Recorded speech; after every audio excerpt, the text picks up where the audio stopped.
I'm trying to kill them all.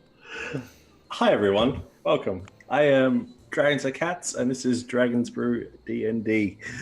I am your host and Dungeon Master tonight, as we will be taking these wonderful friends, these adventurers, these companions through their daily mundane lives of a thanks for the hoist. The hoist? No, a hoist. Do you even hoist, bro? Thanks for the host, Joygasm, you hoisty man. Thank you. We'll be taking our players around the table with me tonight on a little adventure through their lives as they have a year off.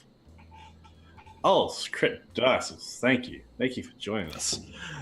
Joining us tonight is, let's start with Joygasm. Thank you, since you gave us a wonderful little host. Oh, no worries. What about this as well?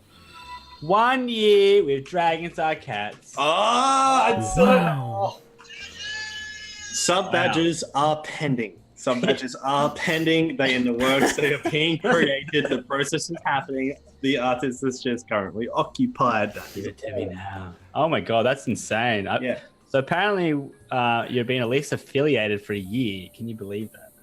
I've been affiliated for a while, I think. I think it was like I said at least a year. I don't know. Yeah. I have no idea. Yeah. That's cool. Well.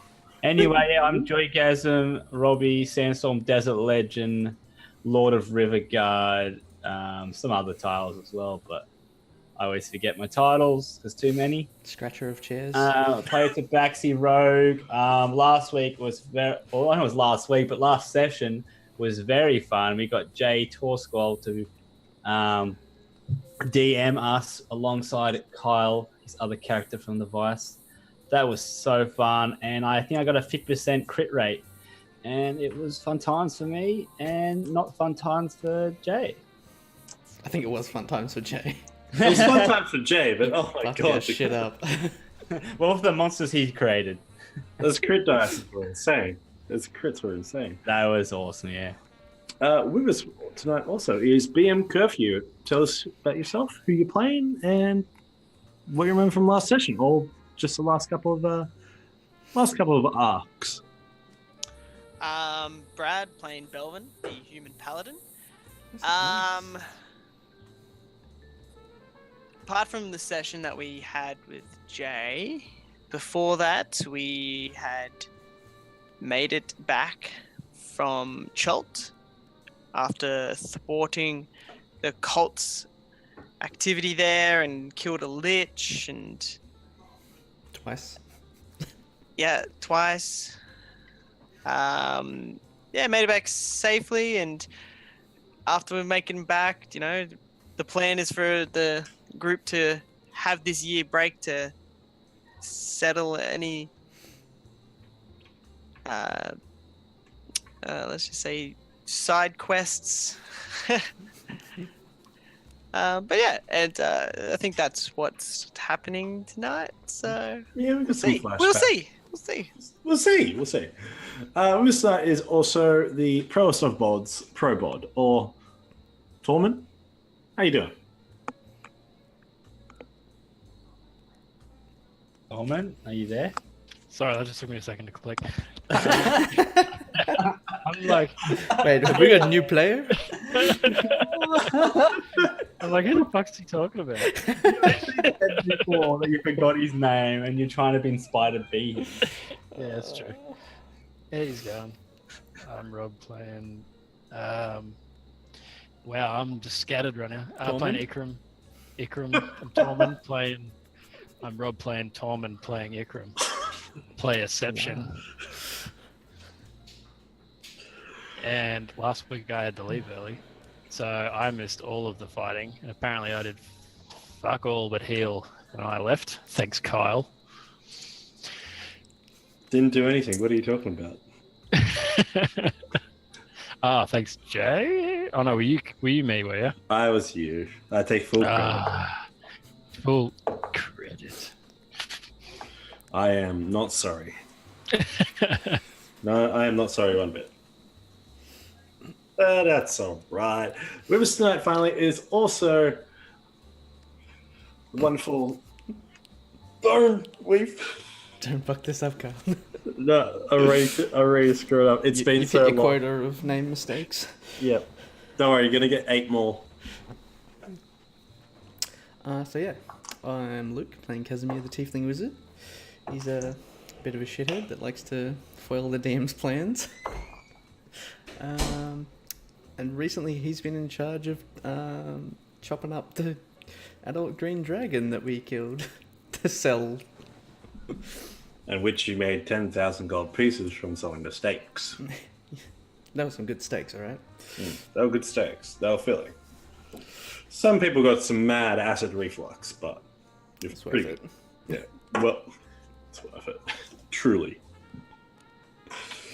So, let's just dive into tonight's game of Dragon's Brew D&D just straight away.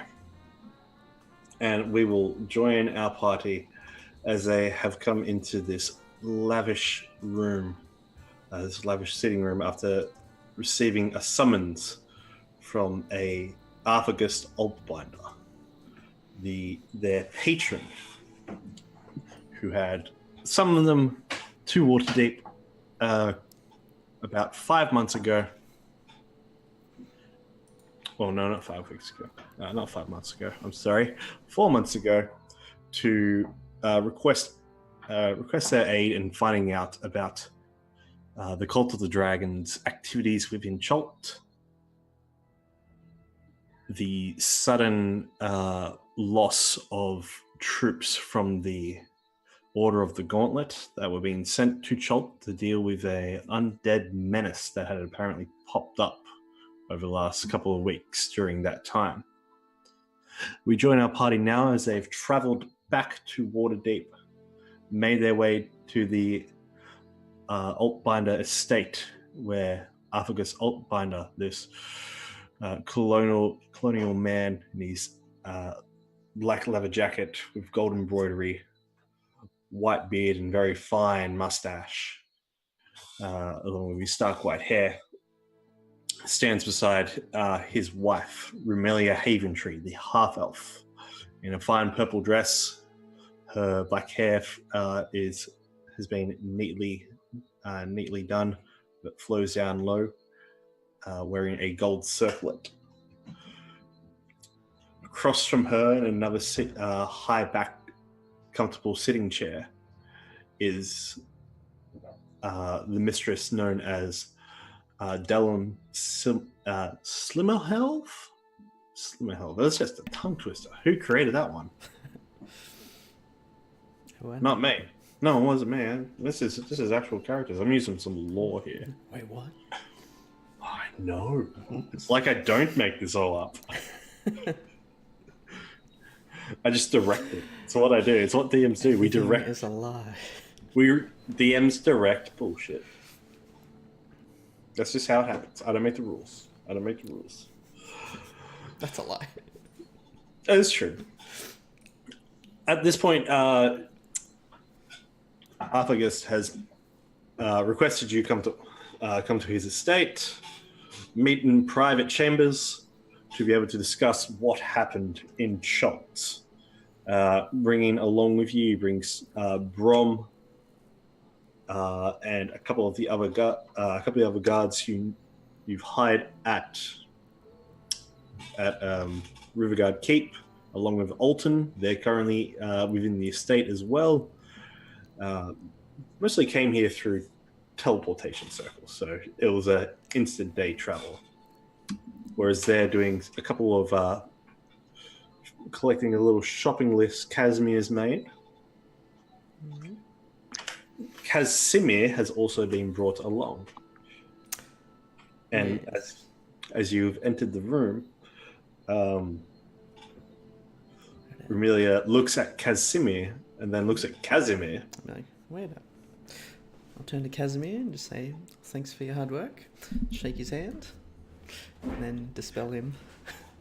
Shakes his hand back, and there you see Casimir looks straightforward, just plain blank slate, and then his form just shifts color into that of snow, where you see implanted into the snowy forehead is a small gem.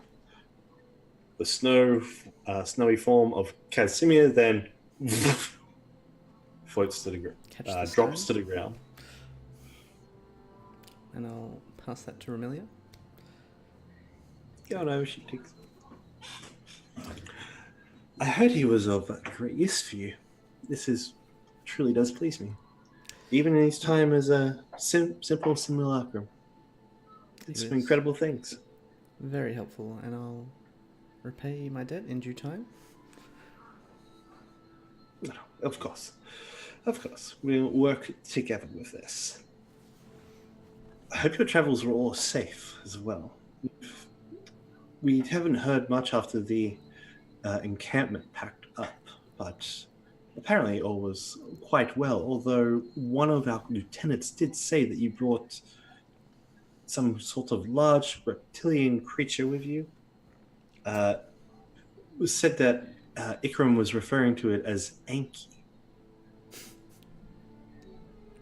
Rob. Arthagus comes straddling over with two cups in hands.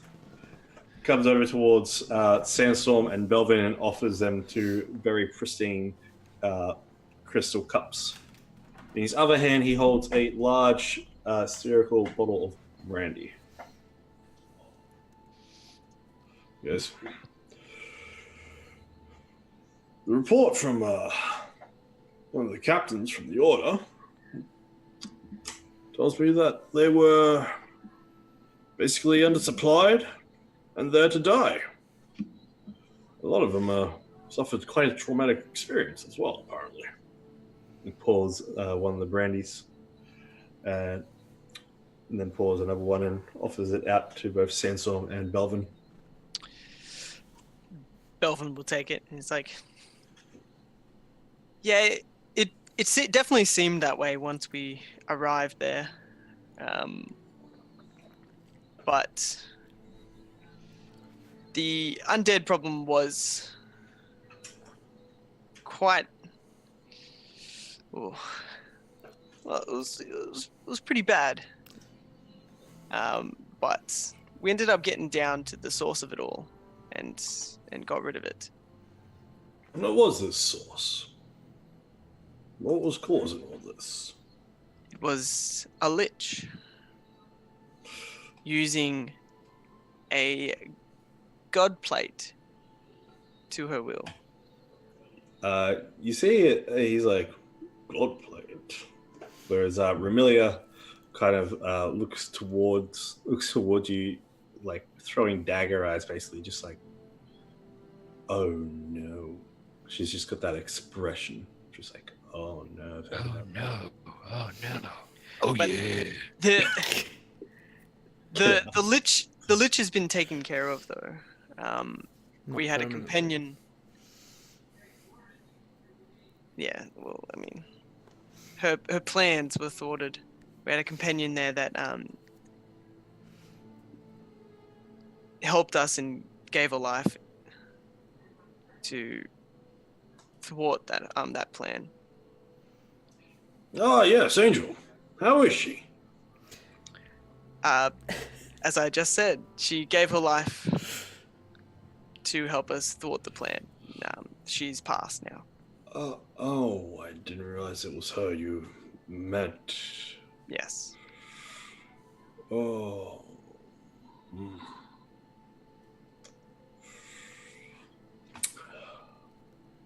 My sympathies. Tell me, did you find any evidence of activities that linked the Cliffwells to them?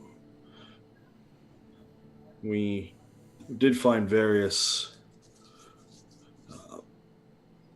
sellswords who had been hired by the Cliffwells,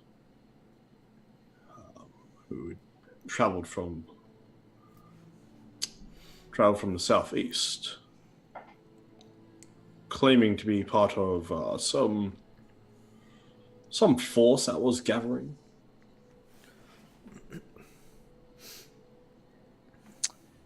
I the only thing that we could find out was that the Order of the Gauntlet were just being instructed by the Cliffwells. I do not believe we actually found any concrete evidence of dictating what they were doing, but would memories serve as sufficient evidence? When I was a child, I was a prisoner of the cult, and I saw Lord Tiberius meeting with the cultists. Darla looks at you and goes, "Really? If you're possibly familiar and take thought detections, someone could read into your mind, it could be possible." Thank you for the host, Kent. It reflects. Is that the real Kent? Kent. Get out. Hey, buddy.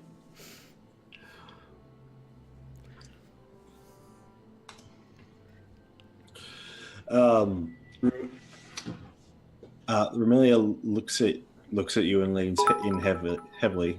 Oh, thank you for the bits, my friend. You're a legend. Romelia leans in towards you and gives you an eye and says, under the pretenses of one of the greater temples, their eyes of scrutiny will be able to see past any sort of lies, and under that, we could definitely be able to peer into your mind. And if this allegation is true, we can cross-reference it with his memory. But this is a serious claim. Kidnapping, occult activities of a evil deity. Though you are free to worship who you want in the city of Waterdeep, in any dubious activities will lead you to your downfall, essentially.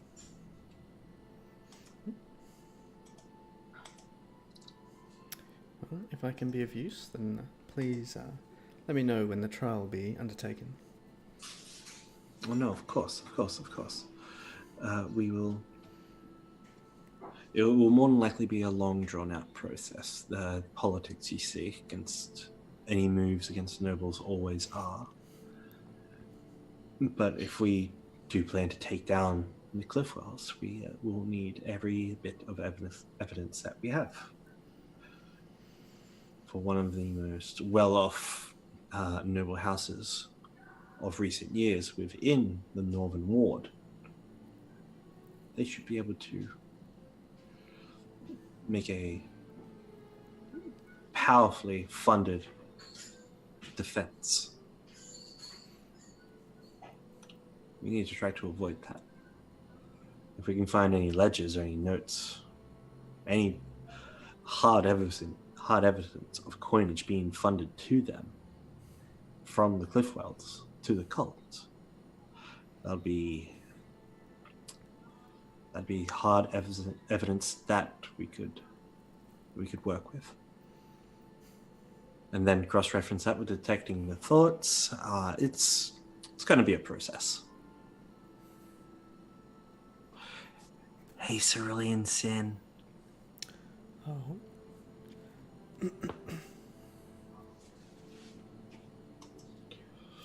But you said there was a god plate? I've heard little about the scriptures.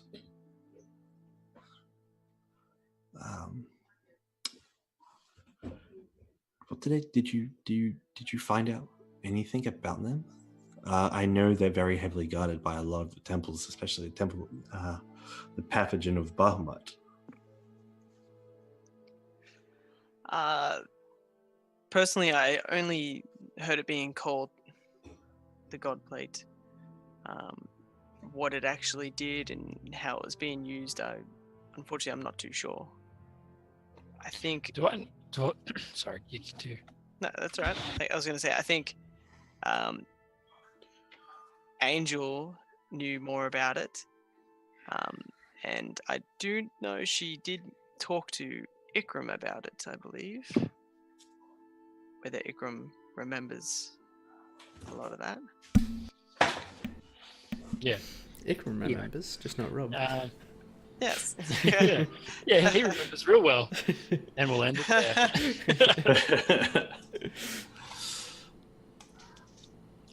So what are they asking? Sorry, whether we found anything about it. Yeah. If you look into story items, Rob, you will find that there is a handout called God Plate with all the information that Angel gave to you. Mm-hmm. Well, Mr. NPC, if you look at the handout. Handout number 13. Remilia looks directly at you and raises an eyebrow. And then looks at the camera. I'll Meanwhile, summarize it. So, would you say that I unlocked it? Yes, it kind of like... Is that what the wording would be? Unlocked? Yeah. Just going to say, well, we managed to unlock one of the god plates that we found. And I don't really understand what it did to me, but I feel awesome. So actually, no, I'm not going to tell him that. Continue. I'm not going to tell him that there's another one that I know where it is. Forget that. Yeah. Okay, so she looks at you. Remilia looks at you, and she's just like, "That's incredibly fascinating. They can affect. I'm a people." fascinating guy. Fascinating's not the word I'd use. Yeah, me neither. People work with it. Hygienic is probably the word I'd use. Yeah, I'm the only guy who's not dressed nicely at all. Just wearing like a bark skirt. Just pointing my bow at. Was that on Sandstorm. purpose? Yeah, was that on purpose, Kyle? Putting the arrow in the back of my head. Like, I see what you did there. I was trying to cover up the arrow, to be honest. That's perfect. Look at it; it's right in the back of my.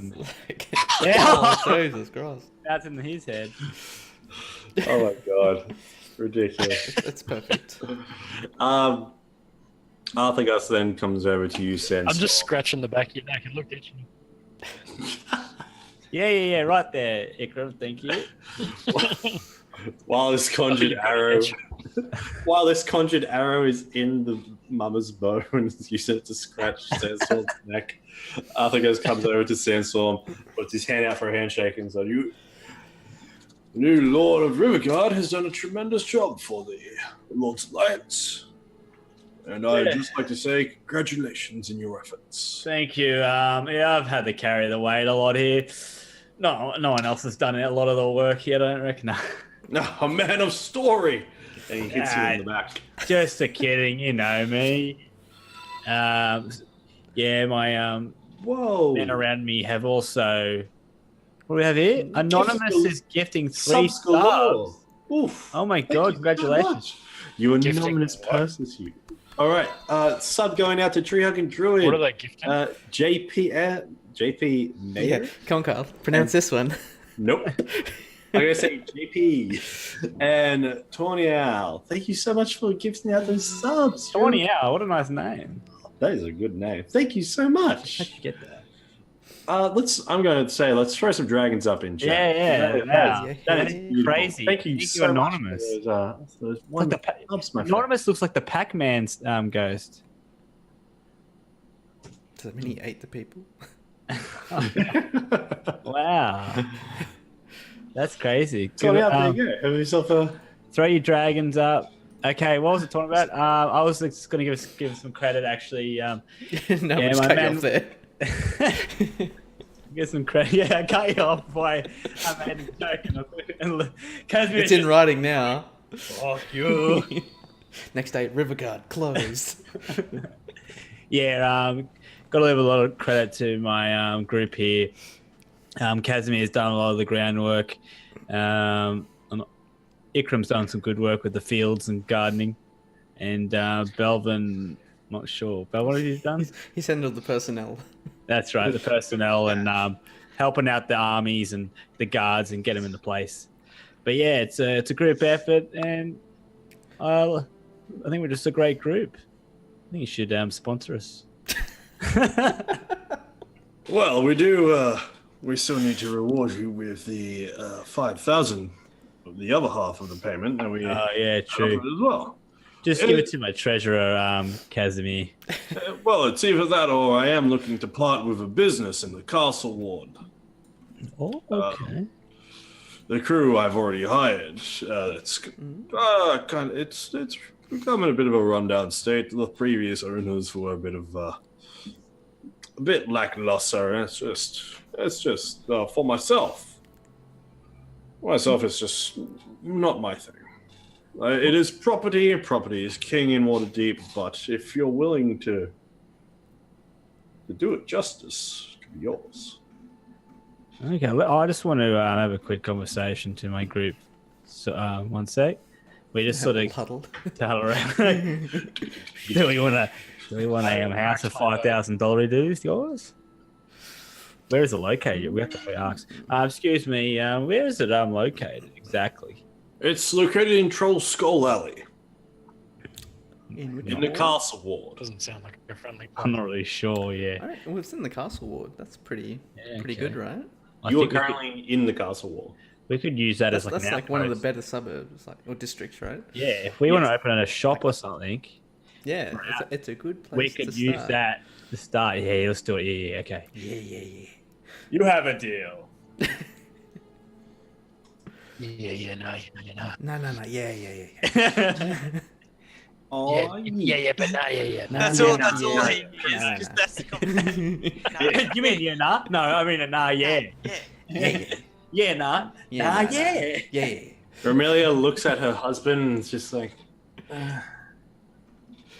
$5,000 dues. Nah, yeah. Nah. Business? Yeah. Does he speak Australian? with that, Translator. you accept the instead of taking the gold, you take the business. Yeah. Awesome. That's perfect actually for us. It's like an empty shop at this point, right? Yeah. That's so It's that's perfect for us. And It's actually an Casimir is empty already there inn. writing it down, going, Yeah, it's like, something changing. what can I do with this? It's actually an empty inn that's been pretty much previous owners had half abandoned, and he took it. Dragon Brew Inn. No, you already have that. Into. Dragon Brewing too. That's worth two at the end. And he takes you to it that afternoon. Into Dragon Brew. Oh, that's a bit. We need to upgrade a little bit. Get some men out here, I think. We'll make some good work of it. Yeah. Add that to the If you're able to get some men over there, Casimir, Get out of the way. don't bring out too many though, because we've got a lot of oh no, shit. I better say we've got a lot of rebuilding to do, but that's. We can hire workers here. It's been boarded up. It looks like it was renovations going to happen. I have an idea. Can you take everyone from the keep, put them into this house? Don't question me, mate. Don't question me. Yeah. I've got a feeling that in about 10 months, something really bad will happen. So let's just put everyone here. What happens if I just come up and just stab Casimir? What happens to the game? You'll find The out. world implodes. Okay, yeah, bring some men over, but not too many, because we still need to keep upgrading Actual River Guard. River Guard. I don't mind like there. Let's say Candle Keep. I'm like, what's that? It's not a thing, is it? Yeah, it is. It's where Casimir learnt magic. Oh, okay, that's what that is. Okay, cool. Later on, a couple of months down the line, after you received your little inn, Casimir heads over to Chult for a couple of days. Oh, we're doing this. Is this secret business or is it known for us? So this is You just you teleport? Yeah, so I've been like trading with Wakonga through teleportation circles for like the dragon meat and that sort of stuff. Because he's the trade prince. He's the merchant of gentle trade. That's correct. Do So we over those, know you teleported over there? he goes there like every 4 days. Oh, so you actually go there. You don't just teleport your stuff. Yeah, because I have to handle the transactions and such. Okay, no, that's fair enough. I wasn't sure Yeah. if you just placed your stuff there and it teleported to it. Well, you can do that. Delivery. Boop. Yeah, pretty much. That's what I thought originally. It's just like piles and piles. I honestly Just did stuck not on think meat. Casimir would go and do it himself. To be honest, like Who do you think I am? Casimir. Yeah. Anyway, yes. All right. So, on this day that you've teleported in, it is a rainy day out in Cholt. It is humid AF. Wakanga is up in his library, which is the usual meeting place for the both of you, as that's where his teleportation circle is. You messaged him beforehand, and he Had a potential opportunity. yes, he comes in and he has laid out on the table the four rings that you had requested for. Ah, yes. There are 4 bands of platinum ready for you to lavish and upgrade from your original design. I'll just inspect the jewellery. It's fine craftsmanship. Very good. I'll pay Nick for that. And now, the business of the day. We've both had some issues with a certain sea creature. The dragon turtle. yes. Ankeg. Ankeg has always been one hell of a pest for everyone that has been traveling around through this Bay of Chult. I'm all ears. I have a proposal to remove Ankeg. I know you'd be happy to see him gone, but I require something from you. I need from you a large trade vessel that is expendable, and also a crew who will not be harmed. They'll be safely teleported back here when the time is right. As insurance, I'll pull out the orb of scrying. You know what this is worth. Ooh, I do. Just as collateral in case it doesn't go to plan. Oh yes, of course. That is indeed a proposal. That is an idea, of course. We've had adventurers in the past try to deal with Ankeg. As you can clearly see, unsuccessful. Now my final proposition is I take care of the dragon turtle, and then we split its lair 50-50. Of course, you'll return the orb of scrying at that point. That is true, and I'll be paid back in full for the ship. I know there is one galley, a certain captain, regrets letting your friends off so easy. Well known, those two. The Thundering Lizard. Akadaka tells a mighty tale of them. How does that go? Oh, sorry, I'm not there. Shit. No, you're not. How does that go? Well, it was cold in the middle of the night. But anyway, Ukonga puts his hand. Ukonga puts his hand. Don't talk about it. We don't talk about that night. Ukonga puts his hand out and goes, Casimir, I would love to get rid of this issue that is in all of our way, disrupting business. As a note, it will create a large power vacuum within the environment, taking out a creature of that size. I'm aware. But I'm sure you can deal with smaller threats. Yes. Let's just hope that the smaller threats don't combine to make a larger one. We'll deal with it as necessary. Indeed, indeed, indeed. So, one ship, I can organize that. And a crew How? who will be escorted safely back via teleportation.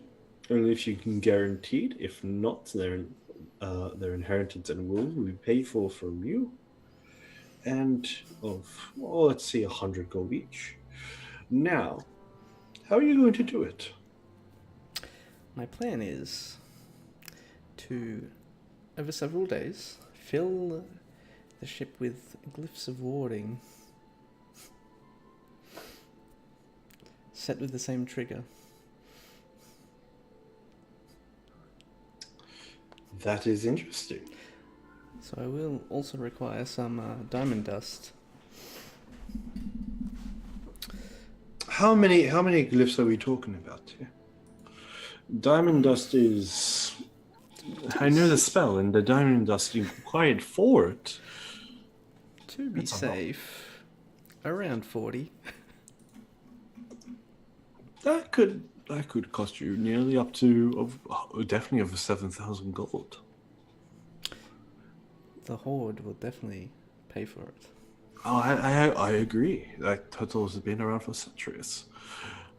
First, we need to procure the resources we need. I do have some in stores, though I suggest you travel to Silvery Moon, or even back to Waterdeep, to try, just so we don't take all from one source. There is a caster, a war mage, Taran Hornblade. You can call him Thunderspells. Enjoys a loud boom every now and then as well.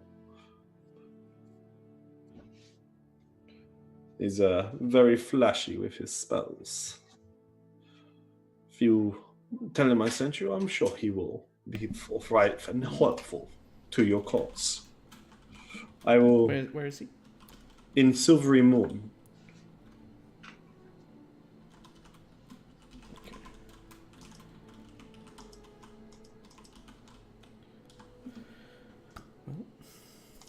Let me know if you require any diamond dust. And the sooner the better, so we can take care of this threat. Oh, and the same to you, my friend. Until then, I wish you the best of luck.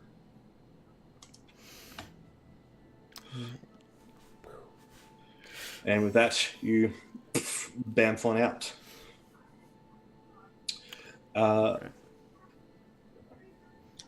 Over the course, Silvery Moon. You head to Silvery Moon.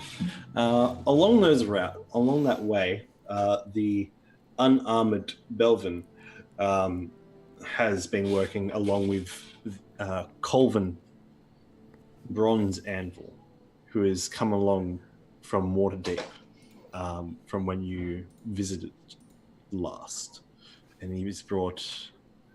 He's now family.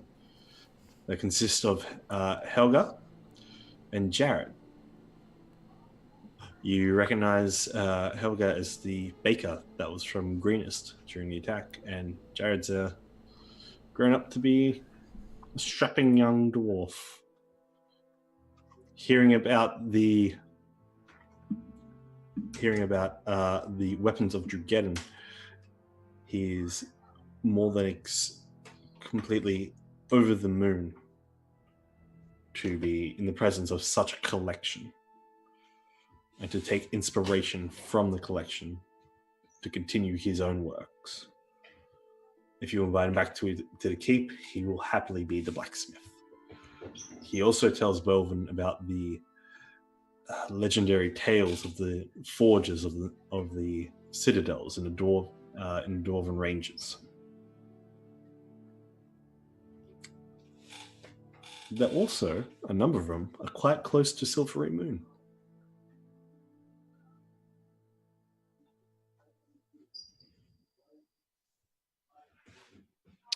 Well, Belvin has plans to make adamantium armor, so definitely inquires about these dwarven. Calvin tells you that. Belvin, my lad, these forges they burn with the heart of fire elementals. They convert a basic iron sword in mere minutes. You should trust me. If we can get there, I do have a clan fellow who can get us into a forge. You have five suits of very strange adamantine armor here. How? We acquired these from water elementals that were underneath our keep.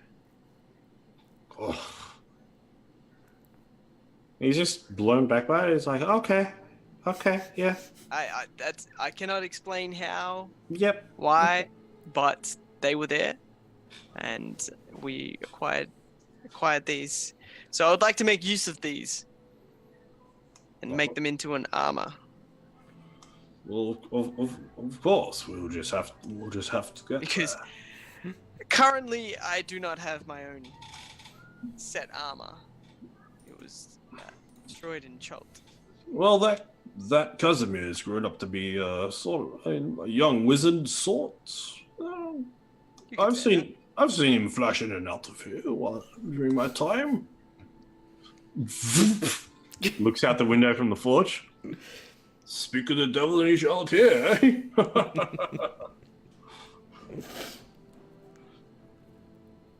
Well played. that. How was your trip, Casimir? Productive. But I have more work to do. I have business in Silvery Moon now. Ah, What a coincidence. yes. How do you plan on getting there? Because we were just talking about possible. Well, magic. we were talking about some dwarven forges near Silver Moon. Oh, really? Yes. Well, I was planning to teleport there. Probably tomorrow at the earliest. I do need to rest and recuperate my spells. Well, I mean, I think I'm ready to go tomorrow morning if you are. Hmm? A good How long do dwarven you plan friend. to stay there?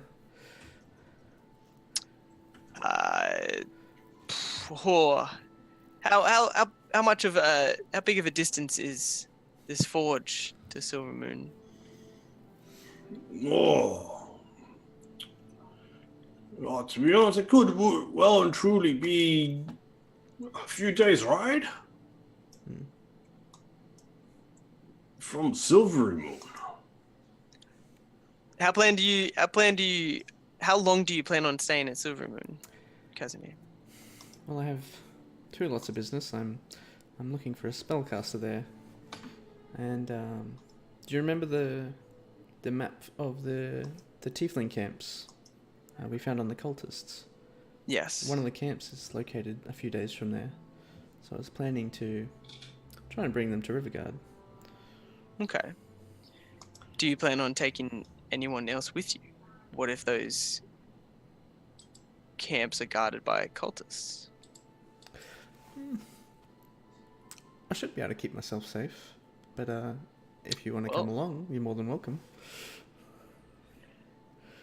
Just, I will accompany you just to make sure you don't get yourself into trouble. I wouldn't do that. But I do believe this forge will probably take us a few days once we even get there, at least. Days? It's going to take a month of work. Well, Oh, on the armor. yeah. Yes. Hey, I'm trying to be optimistic here, all right? I have studied Drew Geddon's book quite thoroughly over the last few weeks now. I think I'm starting to get it, but I will take the word of a master blacksmith as yourself. I'm sure we could work something out. But yes, it's going to take a while at this forge, Casimir. But I will accompany you still, as long as my dwarven friend is happy for that as well. To work among the forges of Citadel, Felbar, or Adbar, or even to Mithril will be an honor. Great. Think it's a plan then. Well, we might part ways up there if you need to work for a significant time. But I can put in a sending spell in your ring, so you can contact me and I can teleport you back to Riverguard when you require. That seems to be the best plan, like course of action for us, because I don't expect you to stay there for the whole time, so... It's like, man, I could be doing magic the whole time I was there. Or maybe I can learn how to make one of these forges. Hey, you're more than welcome to come and have a look at first, but it's totally up to you. I'll come have a look. Once With we're that- there, it's gonna be hot. Gonna get sweaty. It's okay, I'm resistant to fire. As this is within the you are currently within summer of your break as you teleport alongside with Belvin and Colvin towards Silvery Moon. You come to an extravagant city. Fancy. The main bridge is a arch of light. Any personal transportation that basically steps on it is basically pushed over this light in just a fancy arc. It's the most extra magical shit you've ever seen. It's an escalator. Yeah. You come to learn that Silvery Moon is a signatory state of a confederation called the Silver Marches, therefore viewed as a capital city of this area in the north. That is quite cold compared to your holiday like Riverguard. You see, it resembles and emulates sort of a lost elven city in many respects. Around it is untamed wildernesses and a marsh to the west. You see it has a very rich cultural life, and you see races of all kinds. Most of them, the majority of them you see are all morally inclined towards good, even with occasional drow here and there walking freely in the sunlight. You see that most of the buildings as well, as Silver Moon is famous for its pervading tradition of magic, and is home to many notable wizards, sorcerers, and other mages. You come across the Moon Bridge that takes you across into the main capital district, where you have a writ. Casimir From Wakonga.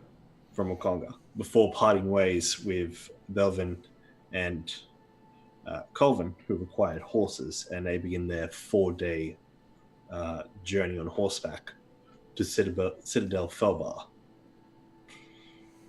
Bye. You come to one of the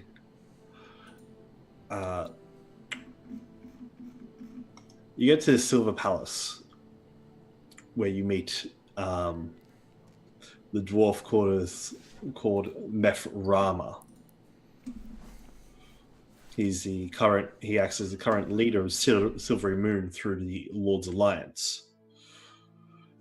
He's a forthright and earnest dwarf, and very successful as a diplomat as you meet him.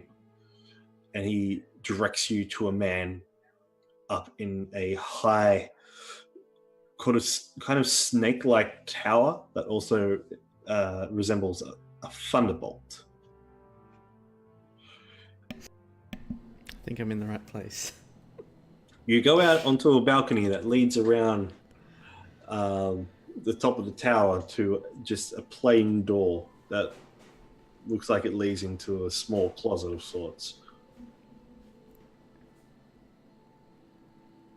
Do you open a door? Yeah. I'll knock and enter.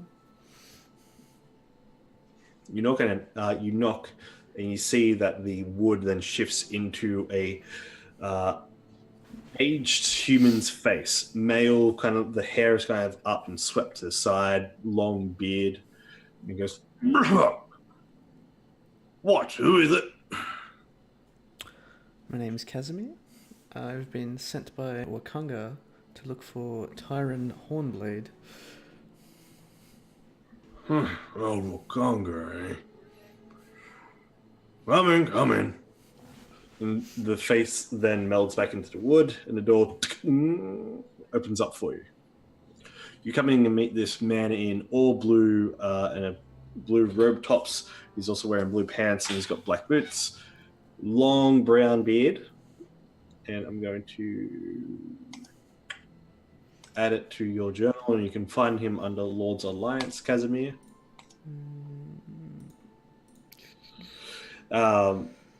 He welcomes you in, tells you a little bit about the relationship between him and Wakanga, and just skims over the part where he used to go to him for many, many potions of longevity, just to continue to live this human.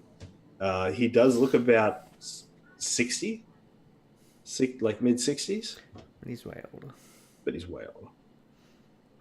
He says, "So, you've been looking for gem chalk. It's a lot." It is, but the threat warrants this amount. You heard of the dragon raids that have been happening across the north now? No, I confess that I haven't.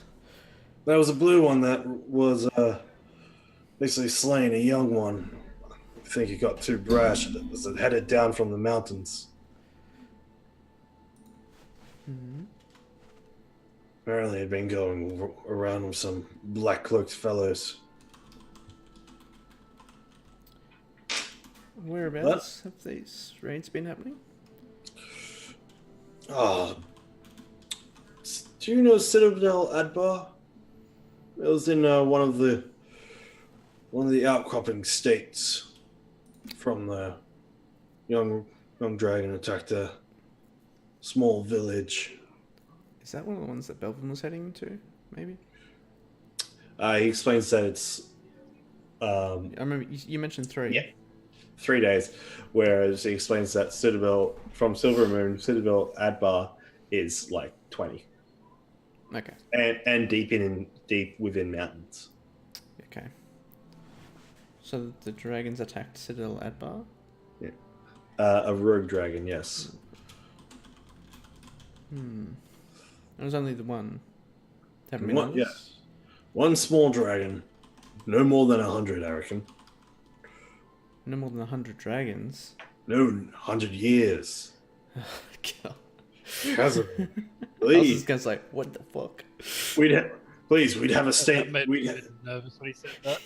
We'd have a worldwide emergency if 100 dragons rallied together. Well, I'm sure you've heard of the Cult of the Dragon. I have. And if they have their way, that's what will happen. I'm cautious on that. Committing soldiers to the efforts against the cult might leave a lot of cities weakened. Say if yourself was leading my troops, my mages, I'd have to trust you first. Silvery Moon, the Silver Marshes can gather many warriors, many mages. We are on good terms with a lot of dwarfs in the area. But survival is survival. Well, I may not need to lead your armies, but I would certainly hope for your help. If it comes to that. If the cult gains enough power to become the threat that we all believe they can be. Then I wish you luck in convincing everyone. If that time does come. Truly, force of 100 dragons.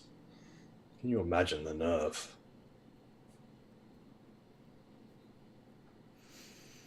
Between them all, they'd be fighting over who'd get the last copper. Make a persuasion check. Sorry. Got excited, mate.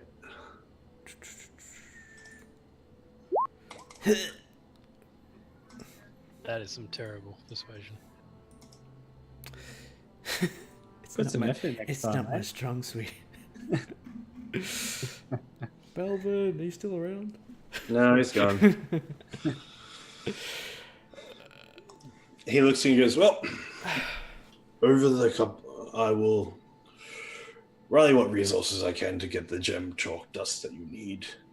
And I will message you when it's available. If you can spend a couple of nights, I might be able to gather it by the time of the fourth dawn. I did have some business to attend within a few days' travel. Would it be alright if I returned within a week? If you Or return, did you require my help with something? No, if you return within a week, that will be perfectly fine. That gives us more time. Well, if that's all, then I'll see you in a week. Best of luck to you, Casimir.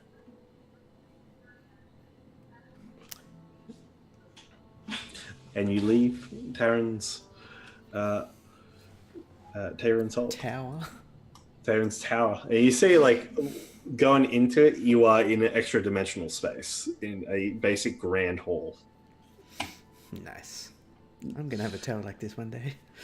Yeah, you're just like, damn, I want this. Belvin, between you and Colvin, it does take you a good part of 2 weeks going to Citadel, Felbar, making your way into the Dwarven Forges, where you see just the tallest, most beautiful, elaborate metalworks you've ever seen in your life. The creation process, like, goes into this adamantine armor is insane. For multiple days, the adamantine is heated up in this forge to bring it up to the right temperature. We're going to be working real hard. Let's get into it. Between the dwarves and yourself, these proud dwarves have been working in forges for hundreds and hundreds of years and, like, know the intricate ins and outs of them. Make a smithing tools check.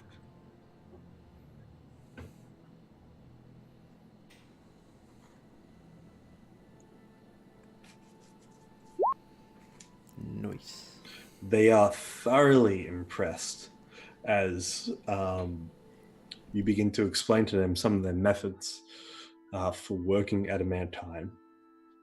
Could be a little better as you take inspiration and knowledge from what you learned from Drew Gedding's book, and even through that, they are all thoroughly impressed. The Serpent Helm name spreads this human, young in his age, with more knowledge than a master at the forge. And together, for half the cost, you guys forge a suit of plate armor for yourself made of adamantine. Congrats. Yay. GG. Oh, smart. Wow.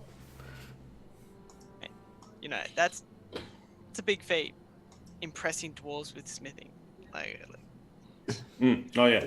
Well, you did create the bloody That's very valid. dagger of vengeance. And his own sword. You know that's done. Fuck. And the crit master. Yeah, the Crit Master 9000. My God, that weapon. Casimir, you travel the next couple of days, making your way towards The tiefling camps. Tiefling camp along the northern forest line of the High Forest. Mm-hmm. As you make your way there, I am just going to move you over onto the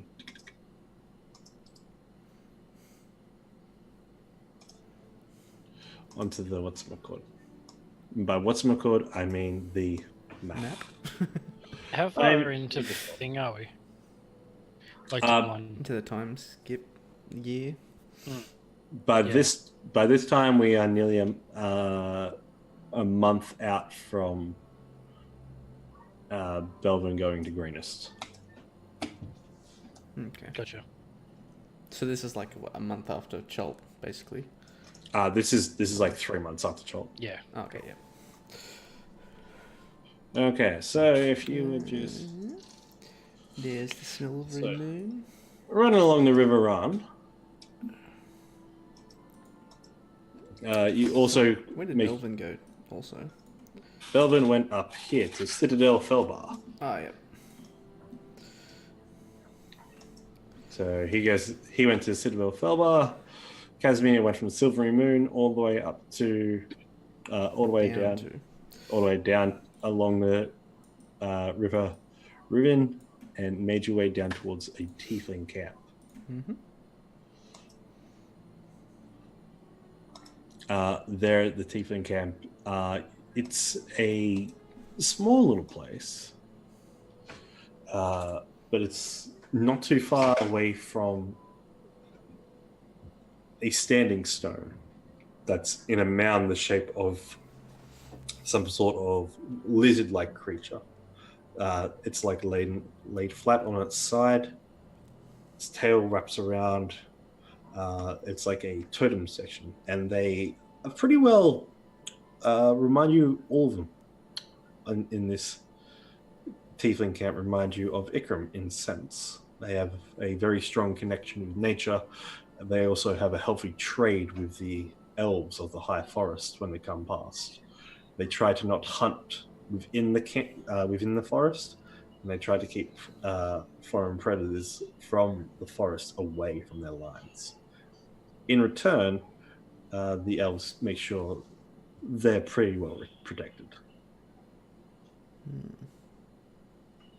There's about 15 tieflings, 10 humans that live with them. Is it just Casimir that's with them, or is it all of us? Just Casimir at this point. No worries. Ikram could have come. I would have asked the others if they wanted to come.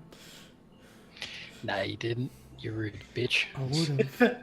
Casimir What a would- shit No, son. I wouldn't. Casimir would have.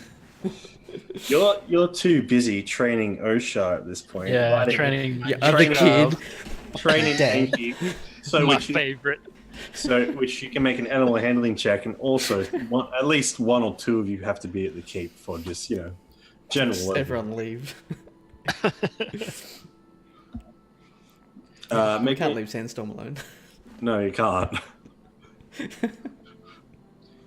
Speaking of which, all right. So at the camp, you talk to the leader of the tieflings of this little community. His name is Avian.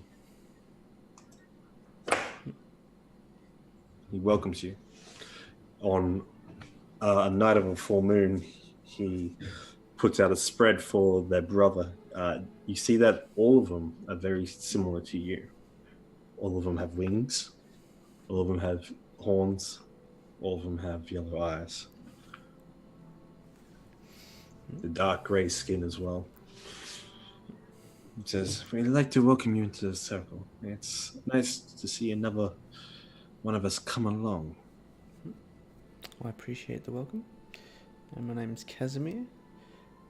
Unfortunately, I don't bring good news. I bring a warning. Have you heard of the cult of Tiamat? Or the cult of the dragon? I have not. No, I'm sorry. We are quite isolated here.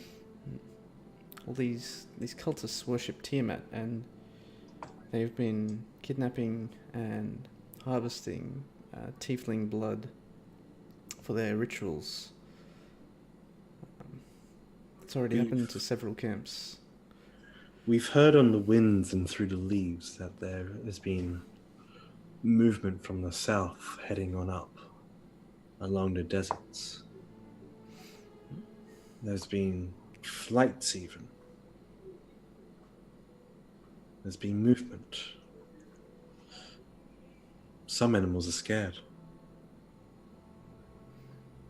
Well, I have good reason to be. Yes, of course, dragons are no little thing. But even the might of the burning star will protect us. And you see, he kind of looks up towards the west, and you see, off in the distance beyond the trees, is a large mountain range. Mm-hmm. What's the burning star? What is this? The burning star is one of the oldest worms among the north. He keeps to himself, but he inspires us. We know he's there, and we know that this is his turf, even though he has a harsh relationship with the elves of the high forest. But for non-elves, he has quite the affinity for. He's the current King of Justice, you see. Now, the King of Justice rings a bell as Sandstorm's dragon-toothed dagger of Lareth. Lareth was a previous King of Justice gold dragon. Oh, this is a pretty high roller. Ah, yes. He's not a fan of riddles, unfortunately. Oh, I can't wait for that meeting. It's gonna be hilarious. I'm so excited now. Ikram plot. Yeah. By the way, Ikram, there's this By the dragon way, you should go talk to. Batman. Rip. Yep. Brushing over that. He says, "What can we do for you in return? You've come here to seek something. The grass tells us." The only thing I'd seek is our people's safety. I come here to offer an invitation to Riverguard. We've started me and my companions have started a community there where no one is judged for their race and everyone has an opportunity to thrive if they put in the work. Ah, that does sound quite pleasant. We are currently at peace with the elves, but there are current conditions that we keep to. And that's fair, as this is their homes before it was ours. I'll consider it. I'll talk to the rest of the village and I'll see what conclusion we come to. Please take your time. But if you do decide not to join us at Riverguard, I'd recommend that you move your camp. I found this location from a cultist map, so they are aware of this camp. Oh. That's okay. Huh. I will take that into heavy consideration. Yes. Thank you.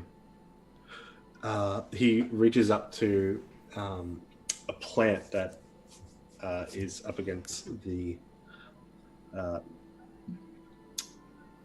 what is it? Up against the wall that's kind of being potted there. It grows a sudden branch off it that grows into leaves that then grows into a flower, and he plucks the flower and passes it to you, and it's a beautiful black petaled flower with a grey center, kind of like your own skin, and says, "Take this with you. If the winds of change are to happen, you will know that we are in trouble. The essence of our people will glow from there, and you'll feel it grow cold in your hands. Here." I'll pray that it doesn't come to that. I as well. With that, we Fade to black. With that, we fade to black as Casimir arrives in. You can go to someone else, you know. I know we're about to get to them. Okay, we're about cool. to get to them. Just As, making sure. as I got we, popcorn, bro. I'm good. oh, good. What the fuck's my popcorn? Here, man, have some popcorn. Just throw it at me. One evening at the Dragon's Brew Inn, a request has come in to see the Lord Desert Legend sitting at Trumpets. reluctant trumpets play. Nah. Reluctant trumpets. They want to get. What is a reluctant trumpet Just like, sound like? What does it sound like? So sad and droopy, like.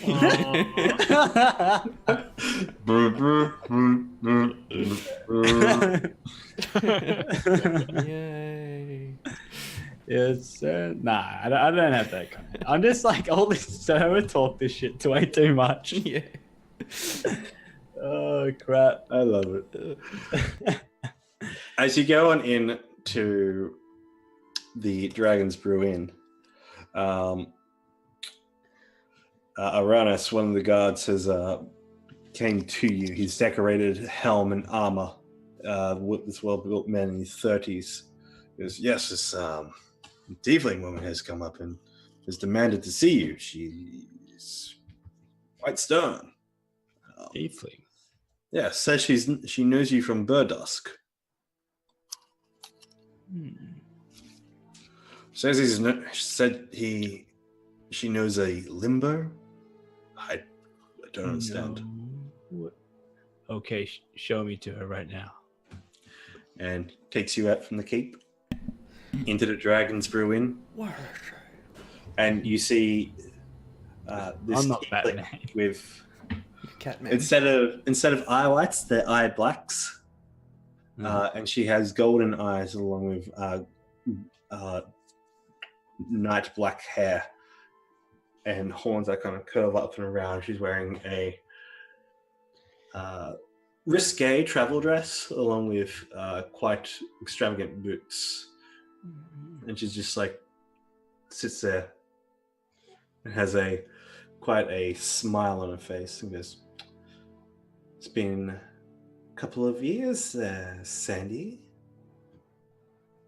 You see her tail kind of flickers. "Come on, don't you remember an old friend of Limbo's?" I'm so glad I have popcorn right Do now. I remember her? You think back and you're just like, oh. It's like, oh shit.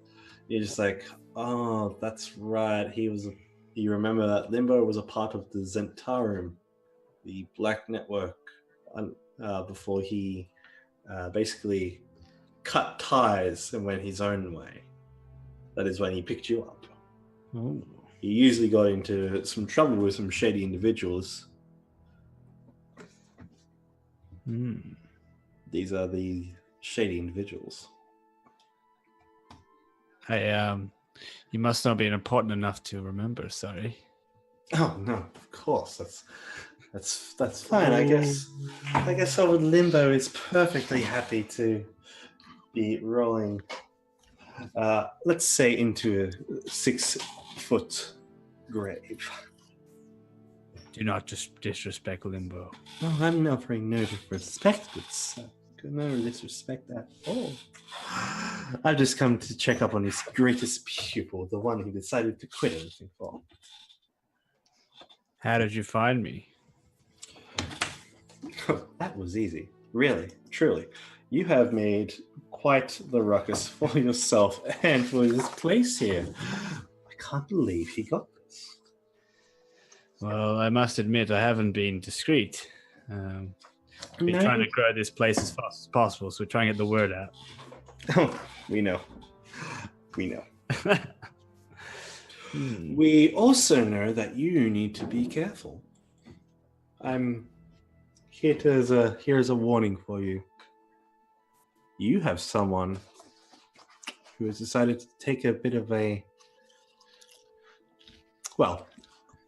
wily fox of Baldur's Gate, gathering connections and putting together funds for a hit out on you and your friends. Apparently, you're already wanted. You have a $1,000 bounty in Baldur's Gate for assaulting of a guild member. Damn it. I thought that wouldn't come back. How much is $1,000 dues in gold? He was salty when we found him.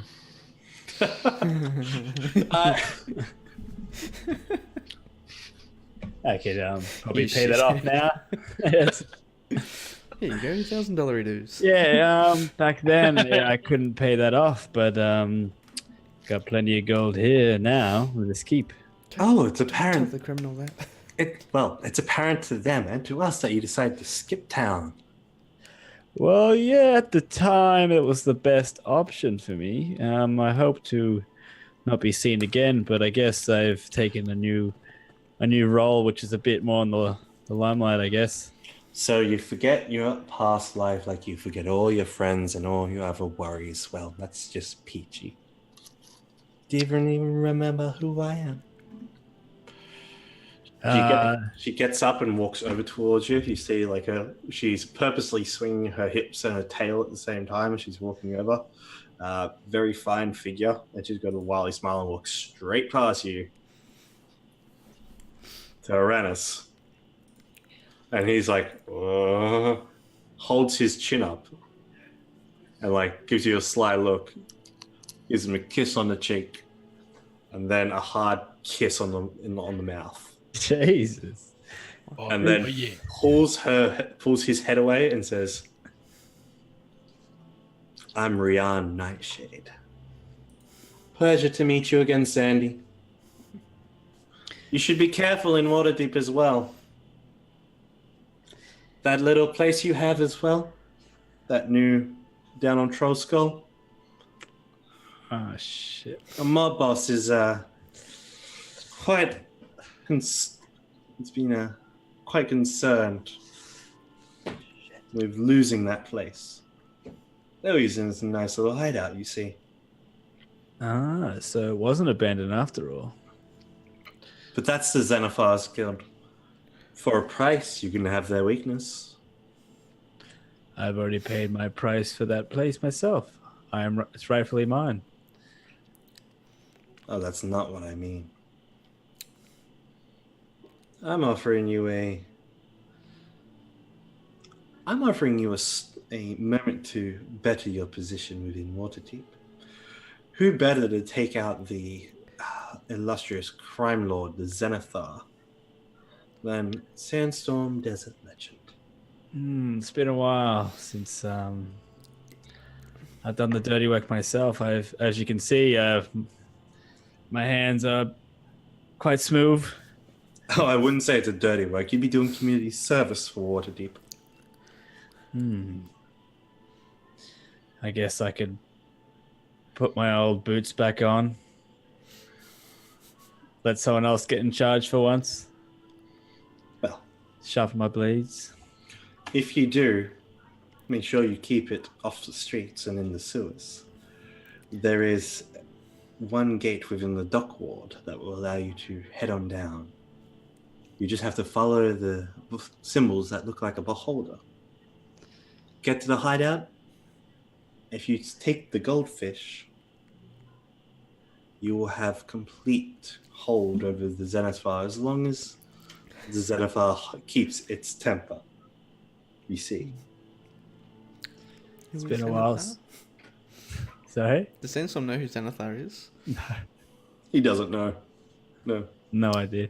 Through his criminal connections, he would have heard like rumors, right? Yeah, he knows about a mob boss in Waterdeep, but he also knows about the Zentarum. Zentarum's everywhere, as you can see. It's been a while since I've been in the sewers.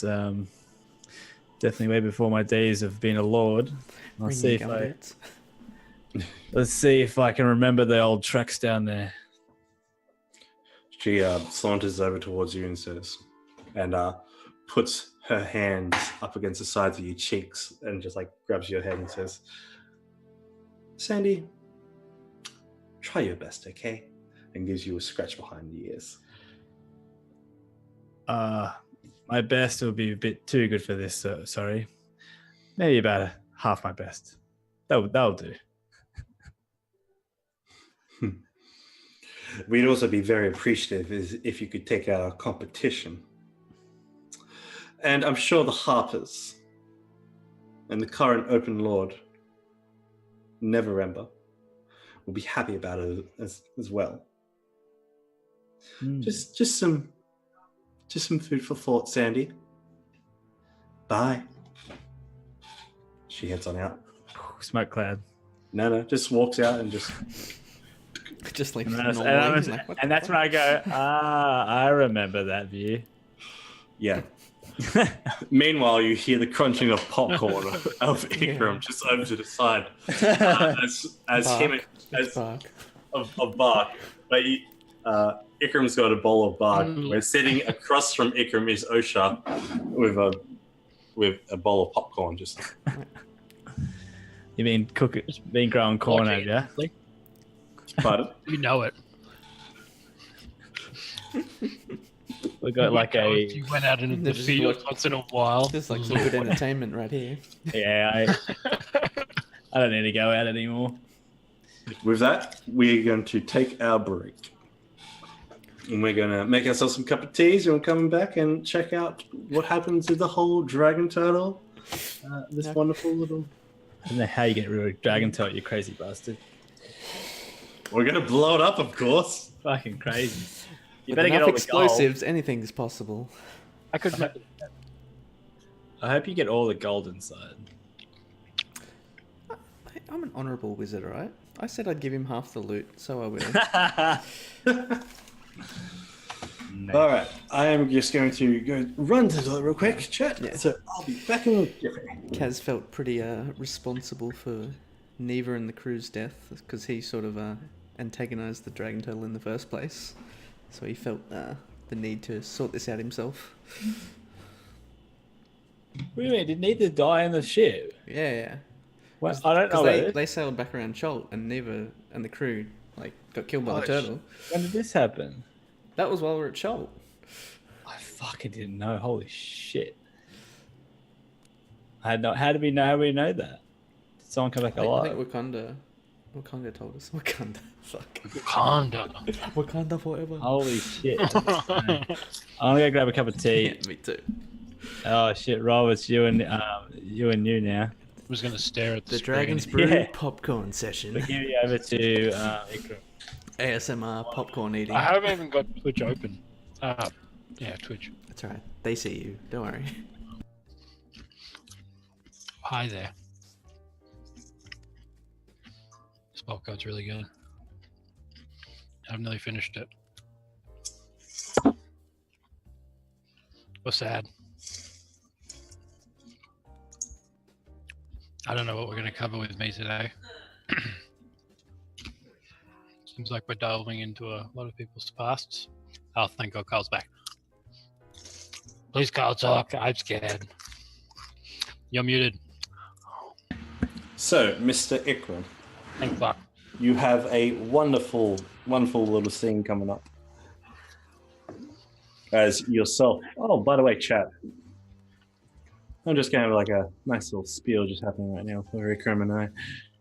You're going to be heading towards the Wood of Sharp Teeth with your best goal in training.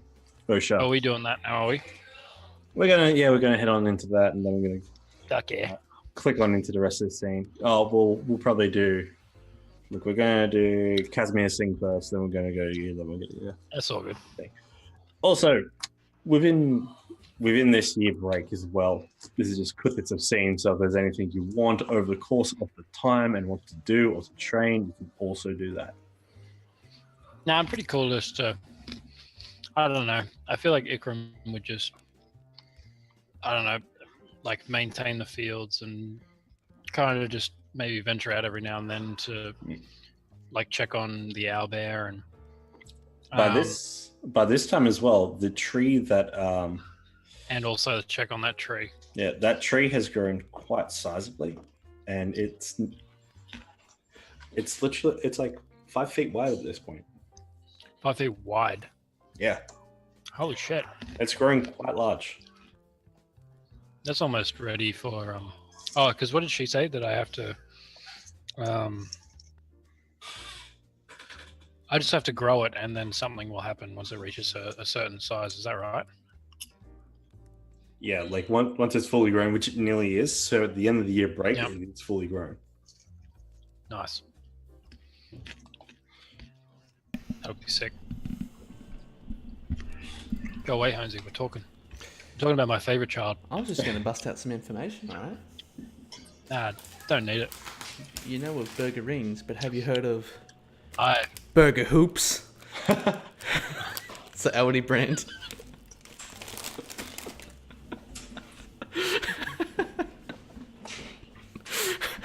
Rob's dead. oh fuck.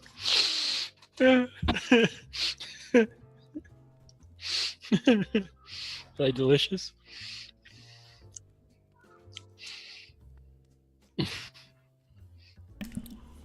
I give it about 7 out of 10 burger rings. That's not bad, actually. I mean, they're pretty good still. Those burger rings are fucking awesome. Yeah, you can't really beat that. Burger hoops. Is that actually what they're called? Yeah, literally. Oh, that's a Little great Aussie name. brand. Oh, yeah. No Gotta rated support 'em. MSG.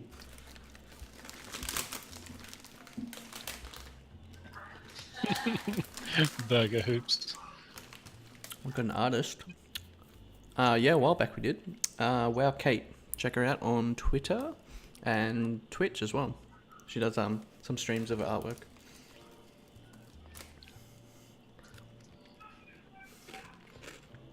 Probably should find her link. But I'm currently being hooped. I have finished all my popcorn. Sad, Ikram. Robbie, can you find the link for Wow Kate's Twitter? I'll be right back. Oh, he hasn't got his headset.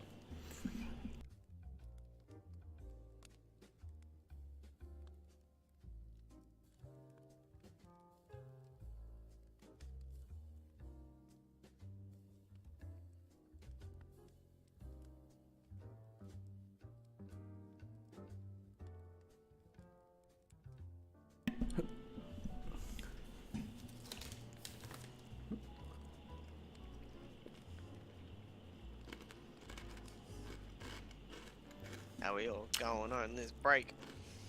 Pretty good. Have you heard of Burger Hoops, Bradley?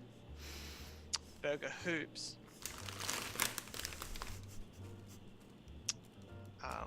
You mean burger rings? No, they're Burger Hoops. It's They Aldi taste brand. Do they taste just like burger rings though? They're about 7/10 as good. Yeah, right. But heaps cheaper? I don't know. I don't buy them. Hey, well, so free? Yeah, Sam bought them. Nice. I'm having my free water. Good stuff. I can't stop. It's too late. You can't stop. The hoops have me. Oh, good. I'm glad. What? Betrayal. No, the hoops. All right, cool. How are we all going out there in Chatland? I'm doing great. Rosia, we have an artist. Currently, this time we are looking for another artist, my friend.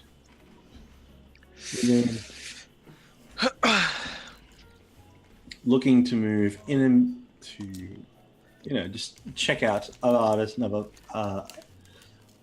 artworks, and we are currently waiting for a commission, guys, as well. As long as we're waiting on sub badges to be done, and then we're going to be getting the whole of our next summer piece done. And well, still, it's sketch is still art. I just realised I didn't put it on the break screen. But I'm not going to change it now. Yeah, no, I realize that. You know what? I'm fine. It's been like 3 weeks since we last streamed. I'm so out of it. Exactly. Apples. Or bananas. Yeah, apples.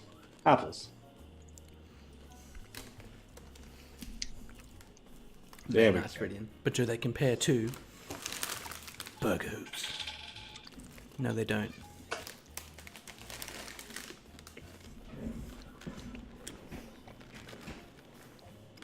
Are all the backgrounds hand-drawn, Kyle? All the backgrounds have been sourced via various artists, various sources. This is a wonderful ship, as you can see. Hold on. Wonderful ship, you can see to my left.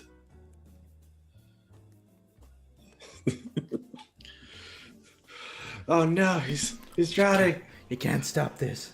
I can't stop anything. All right, let's get back to the fun.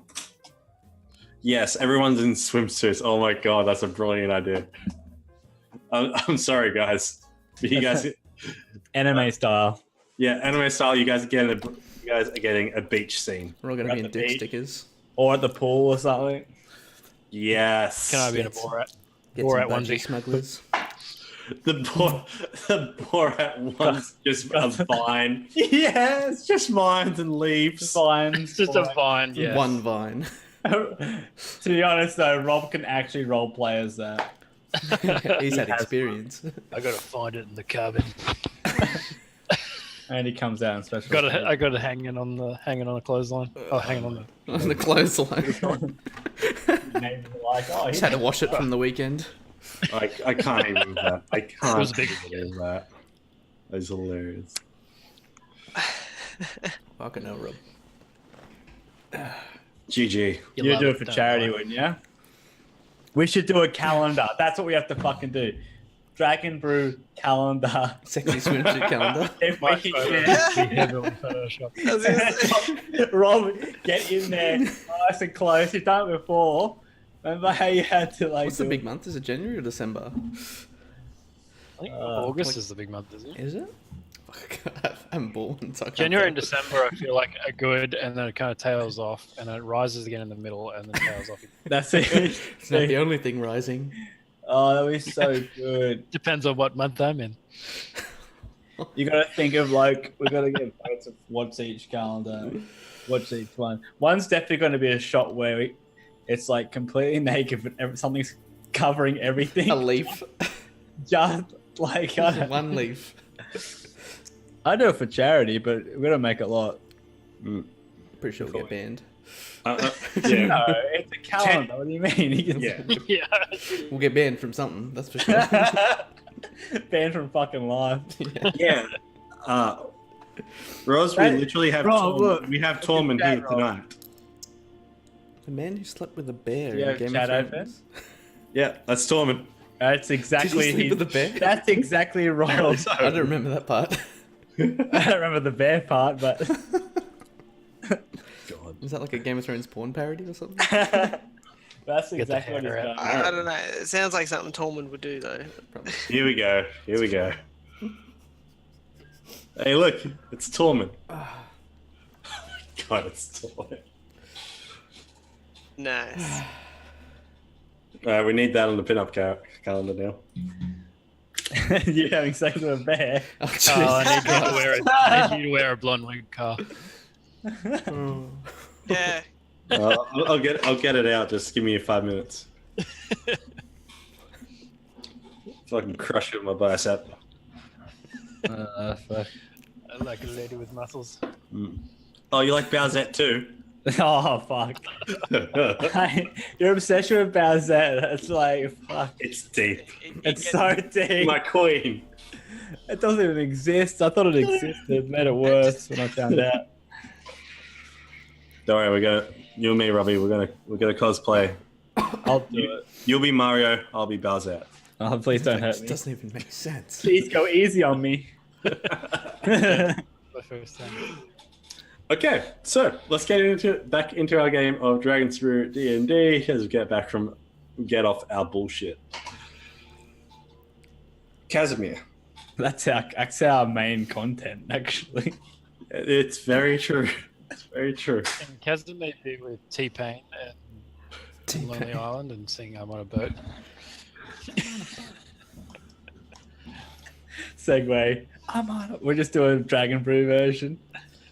You guys can be like in the background scene. Fuck yeah, that'd be sick. So, Casimir, you have joined up with Captain Neverlight and his crew. So the boat's been prepped. The boat has been prepped. He sounds like he's gonna die soon. As you're making your way out die. to sea, as you're making your way out to sea, you are finishing the final touches. You still have some leftover chalks and some extra spell slots left. I definitely would have finished it all up before we leave. Because that's a rookie mistake, not finishing your prep. You finish your prep. You set sail out into the Bay of Chont, making your way out, and you wait, and you sail, and you wait.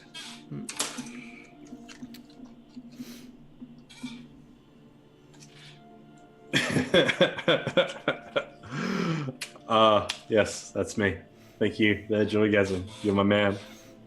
Gotcha. Told ya. It's an obsession. Yep, it's beautiful. What happens? What would you give if we all dressed up as Bowsette for a Can we have a Bowsette? Wait, what would you give me to dress up as Bowsette? Yeah, that's what I mean. Please, you gotta make this worth my while. As the third day rolls past, you keep a careful watch over the choppy seas until about mid-afternoon. The watch in the crow's nest yells out, "Creature below!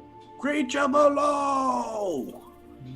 And he points out, "Over the starboard! To starboard!"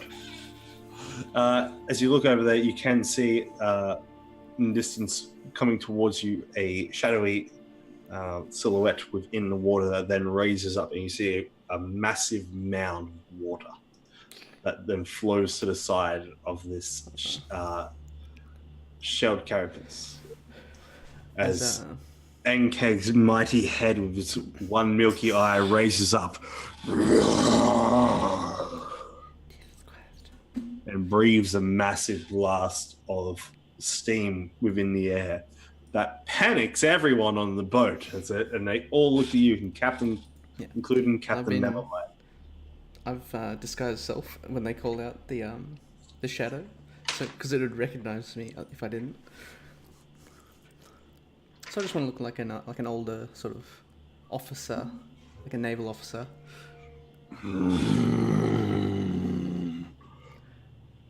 Gems, it yells out in Draconic. Let's say gems. Yes. Okay. All right, men. Head into the cabin and fetch the gems. But there are no gems.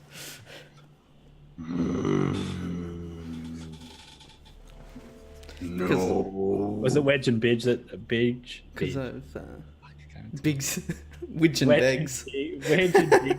Oh, did it? They're just on all the Biggs ships. and Wedge, yeah. You see the crew, then all of them begin to pack up the guy in the crow's nest. Once he saw it, had already begun climbing down. People on deck had that signal, just like, all right, now we're out, we're done. We're going to listen to the boy. So in the cabin, I've set up a glyph of warding with a teleportation circle linked to Wakanga's hut. So when they're all present, they can activate that by themselves. The entire crew of 16 gathers in the cabin. You feel your glyph of warding go off. Within that, they all teleport out. Is that it? I'll just look over and then I'll, with malleable illusions, I can revert the disguised self to my normal form. And I'll just say, "Do you remember me, Ankeg?"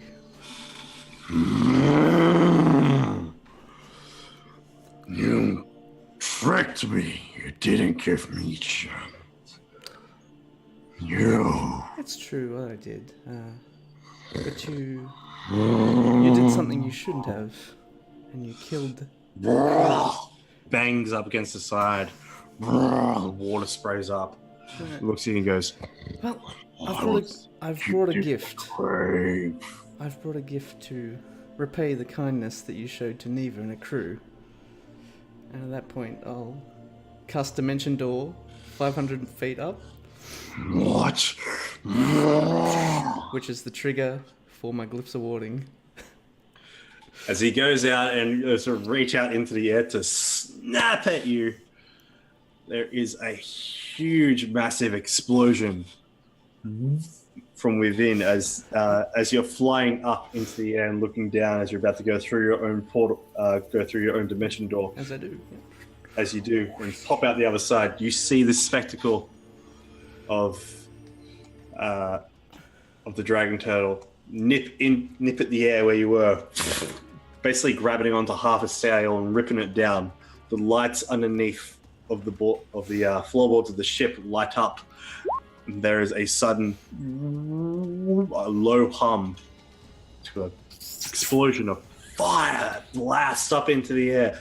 There's a 40 storm of lightning that twists and curves and shocks into the dragon turtle and through the water itself, followed by multiple sudden blasts of icicles that get shot off into the turtle's skin and shell that then evaporate into the heat. So yeah, he pretty much point blank in his face explosions. With this point blank detonation of 40 glyphs of warding. 40 glyphs of warding. I mean, if you want to roll a glyph of warding damage and times that by 40, I don't know. Wait a minute. I just need to. Come on, separate rolls.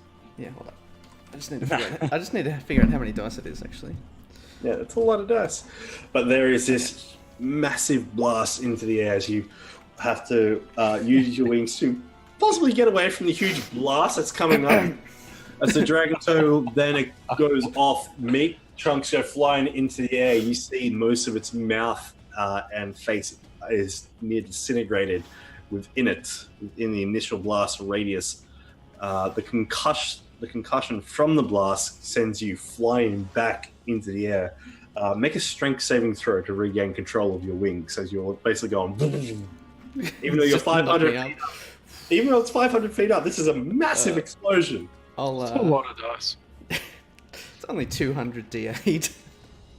What?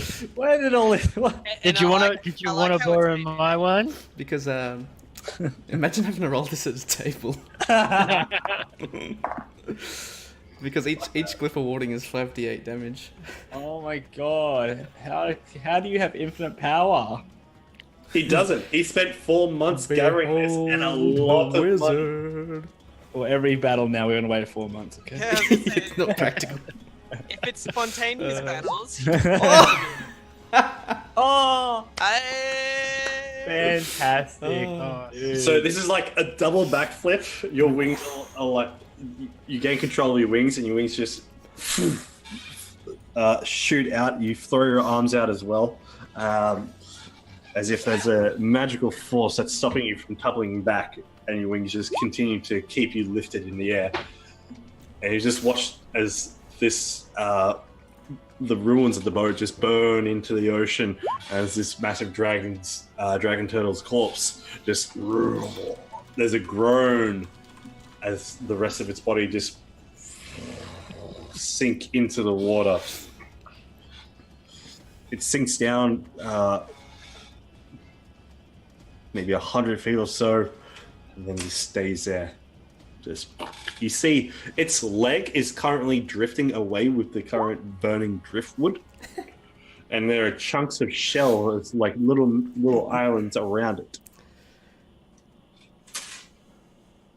So it's definitely dead. It's definitely dead. You have blown this thing to pieces. Where did all the gems and gold go? Well, that's the job now. We gotta find its lair. So Okay. I don't know if Wukong has any idea, like roughly where its lair could be, but otherwise we have to search for it. But it's also is there some in the stomach though? No, because what it does is it it eats the gems, but then it like regurgitates them in its lair, basically. So it's got no like recent ones. It might, but Not worth it. yeah, I'm not gonna go check. No. Is this like the guy of Moana, pretty much? Like the crab thing? It's like bigger, I Looks think. like a turtle. No, but like he's just obsessed with fucking gems. Oh yeah, that's pretty much Well- dragons in general. Well, yeah, because dragons would rather be shiny. Yeah, oh, yeah. Oh, you have to. Just a sec. Oh, that's fantastic. That's probably my favorite music of all time. That movie of all Disney movies. It was pretty good actually. There's really good music in that. Don't remember Moana. Yeah. Moana's good. Moana's life. But Lion King and Aladdin. And... Oh, the new I Lion still King coming beat the out. classics, bro. wonder I how know new they're Lion King's classics, coming out. but I really like the music in Moana. You need to let it go, mate.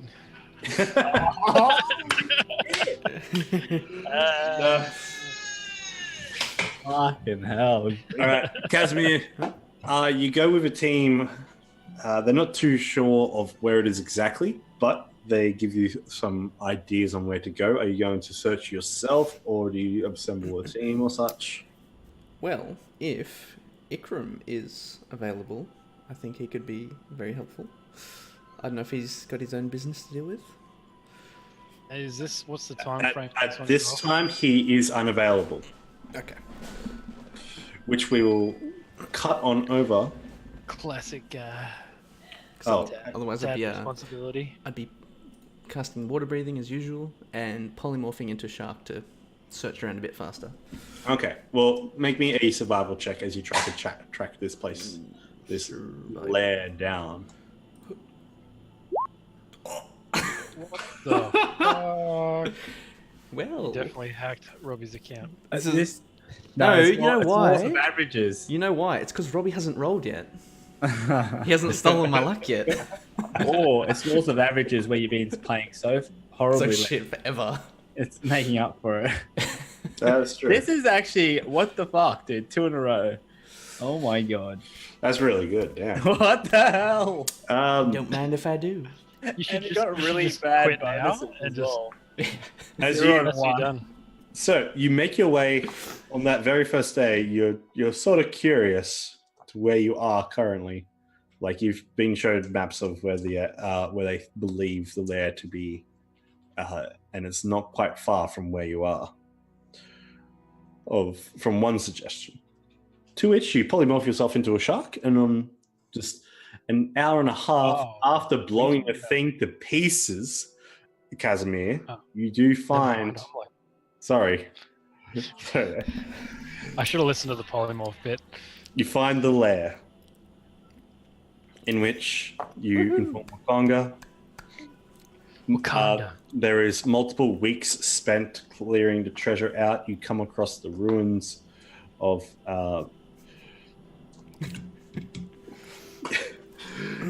Is that the end of the game? Is that GG? Like, we've won the game. Yeah, we won D&D. We've got all the gold. What can't you fix with money? We'll pay everyone else to fix Dragon. Can't fix daddy issues. Holy shit, you just put a joke on your fucking self. Self-depreciating humor is my specialty. Poor Casimir. But yes, over the course of the weeks, you manage to retrieve the majority of the hold. You find Neva's remains and her crew while down underneath the water. And you return with the entirety of the horde.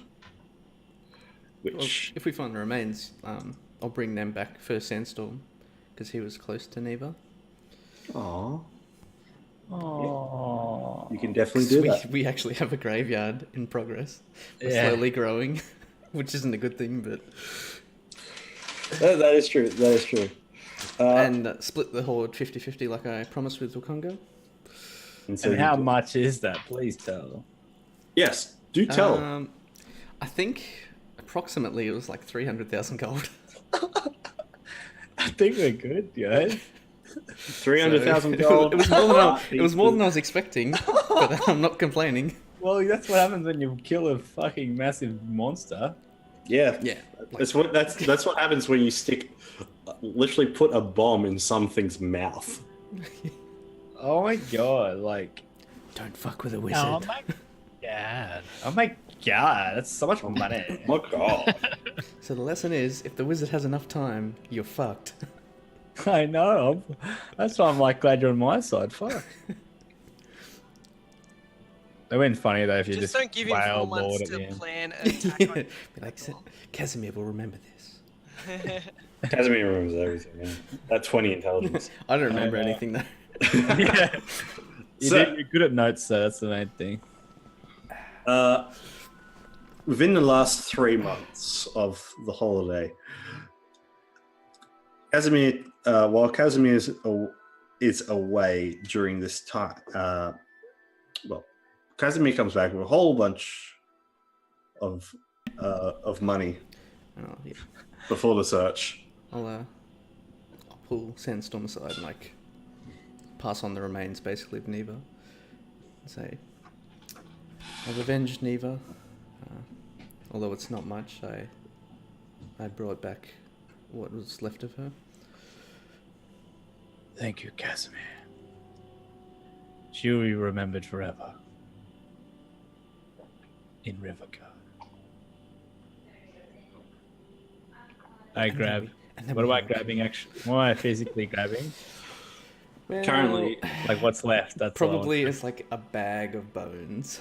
And I sort of grab it, and I give like the shake of the hand, and I look in Casimir's eyes. Just like pat him on the shoulder, and then sort of just leave him to do what he wants. Casimir, you've always been by my side. Thank you. And may I ask, out of game, how the fuck are you bringing 300,000 gold? Like we struggled to... He would only have 150,000. Yeah, the total hoard is 300,000. But yeah, Did you say only, Brad? Yeah, yeah. it's still half of what you, Yeah. But because that was like to pay for like the ship and basically everything Wakonga put on the line. it's a very long process of him receiving multiple chests all stacked up within a 10-foot cube space that appear just on the platform where the teleportation circle is within the keep. It's like, I promise my business is legal, all right? It's just a lot of boxes, but you know that they can contain It's like I haven't I started a knew drug he opened cartel that- or something. That's what I say. Oh, I knew he opened that chicken store for a reason. Yeah, the chicken store. Yeah. Which a poultry and game store has opened within Riverguard. Yeah, it opens up.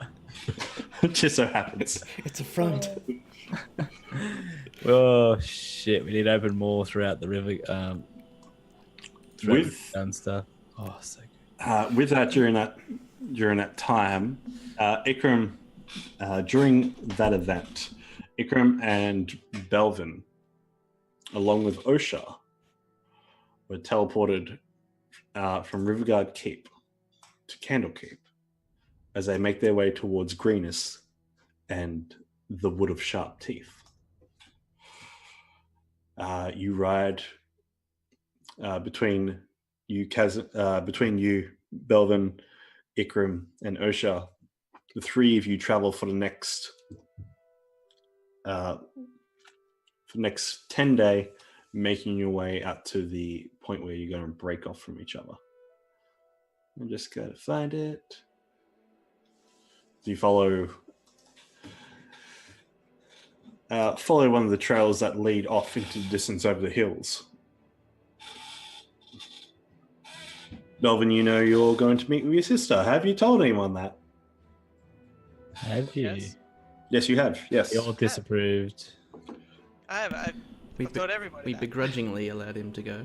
Yeah. And Casimir was spying. Like, Yeah. that was one of the conditions for letting him go. Yeah. Casimir was crying. Like, that's what I mean. Like, I'm, Killing turtles and spying on colleagues. You can't You fucking are turn it fucked up. secret all of a sudden, Kyle. I'm not doing a secret. That was an accident. I'm so sorry. I'm honest. I'm not You've done more secrets behind our backs. We know. So Osha looks at you and says to Belvin and says, "So your sister is actually a member of the cult? That why? They're horrible." I don't know the full details of why, but that is what I hope to find out in this meeting. And from what I could tell from the letter she sent me, that it looks like she is actually contemplating leaving. So, I'm hoping this meeting with her goes well. But I am prepared if need be, as I'm sure everyone else is worried about, but I am. Is this like as just before we're about to split off, or is Yes. this okay? I'm gonna say to him like, I honestly do hope that like things between your sister actually work themselves out, and it can put Casimir's mind at rest. I don't think that would Because, happen. yeah. It Well, nothing is more important than family, I guess. and that's what's keeping me going through this. I just do hope I can make her see the way that she needs to reform herself in a way. But I respect that. I'm glad you see that, Ikram. I hold out my hand to do like a bro hug before we That bail. whole like hard hug, and it's just the whole Yeah. clap, and then Yeah. yeah. Don't want to get too feely, you know. you know, oh man, it's a bit dusty around here, isn't it? Don't want to catch feelings. Hay fever's kicking in. Yeah. And So where are you guys? We're heading off to my old home forest, I guess that's what you call it. Down to Sharp Tooth. Not too far from here, is it, Cole? No, it's only about 3 days ride out of. No, oh wait, no, wrong place. about 5 days ride out of Greenest to the west, Yeah, because northwest. that's where you spend a lot of time. Mhm. Yeah. I'm taking Osa to check it out and see what she thinks. Yeah, right. And it's Yeah. been a while since you've been there yourself, so Yeah, should be interesting. Anyway, all the best. You two split and make your way off into your own destinies. Do we have Anki with us, or is it just us two? Just us, you two. It's Okay. Anki was too much. Jeez. Anki was too large. Anki stays, all right. Anki was too large to get through. We through took the a door of your destination. Anki deserves better. we took a teleportation circle. Dinosaurs are people too. They're not. They're really not. They are. Anki has I'll rights. blast you. Anki will club you. God. Okay, so Ikram, you move through. Have we done Belvin stuff yet, or? This happens to Yeah. coincide with Belvin stuff. Gotcha. We've already done the whole Belvin Greenest part. Yeah. Okay. Which you can catch on our YouTube as well, but we'll talk about that later. Ikram, as you come towards the Ashen Grove, as you travel for the next 7 days, 5 days to basically get there from where you are, and then 2 days to make your way through the forest towards the grove.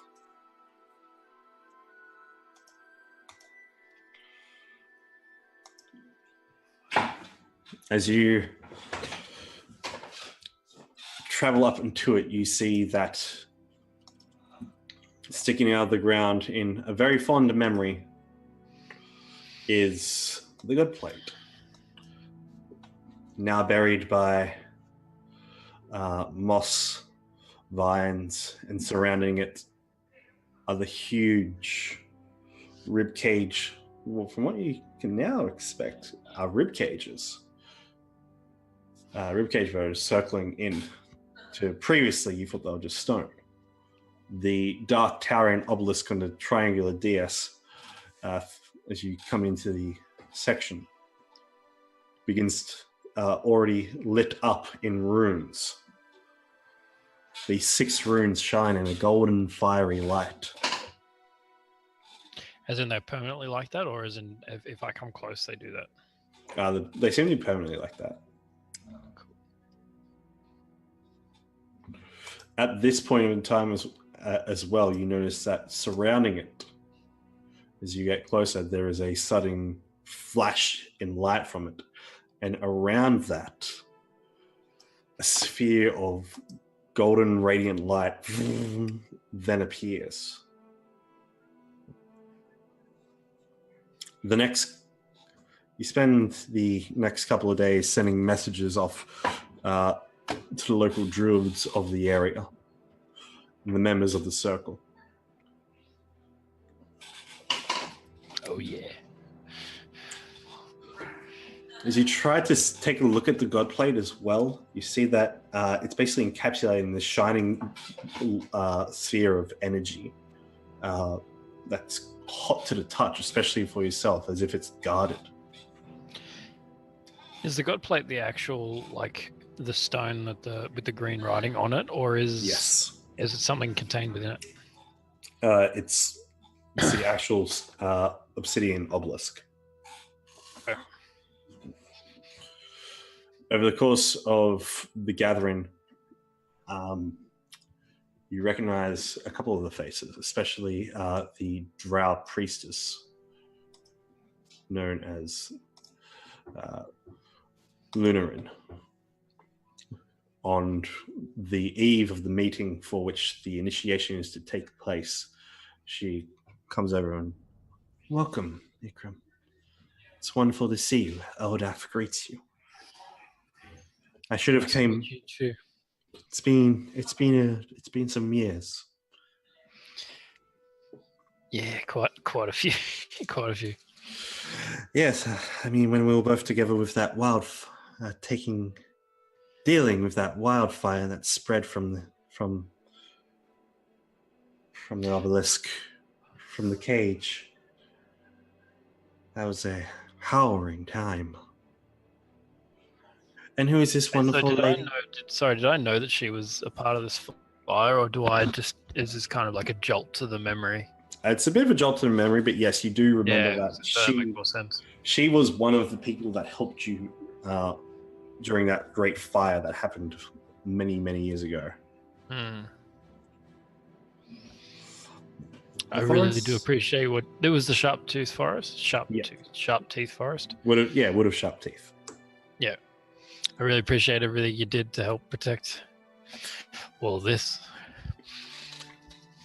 Well, the forest has missed you as well, unfortunately. I've been.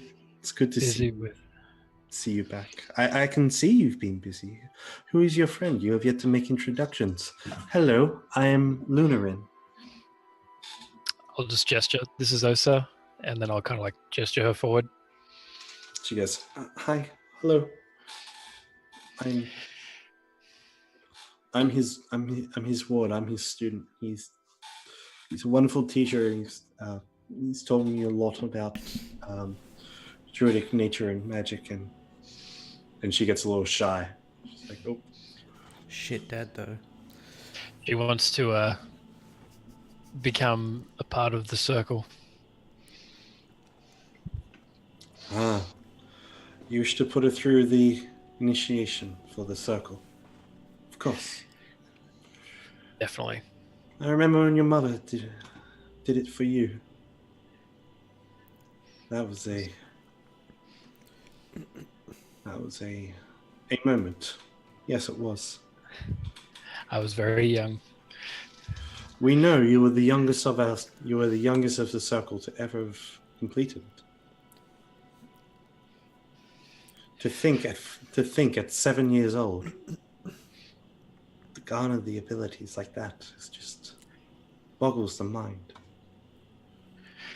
Do you know anything about the god plates or anything like that? Or does she just think this is some like relic? Oh no, because I don't want to be like, oh well, I probably had some help because I'm like part angel and like so fucking epic and shit. She recognizes, you know, that she recognizes the god plate as something of natural significance, to which the circle of the moon in this region has taken up. What's going on? I've missed I don't know. it. They're just laughing at me. Oh, good. Oh, they're laughing at something else. it's just to chat. No, it's just about you. Sorry, mate. I love it. To you. I love it. Yeah, they see the god plate as this force of nature that is still well and truly undiscovered, as they're more magically guarded than anything that they can give, like that they can use, as it's quite clearly locked away for some reason. Yep. And it's just always been like that, but it's always been a powerful central focus for connection for the natural world and to that of the spiritual. I'm not going to mention anything about it then. Over the next couple of days, the preparations are made for the initiation.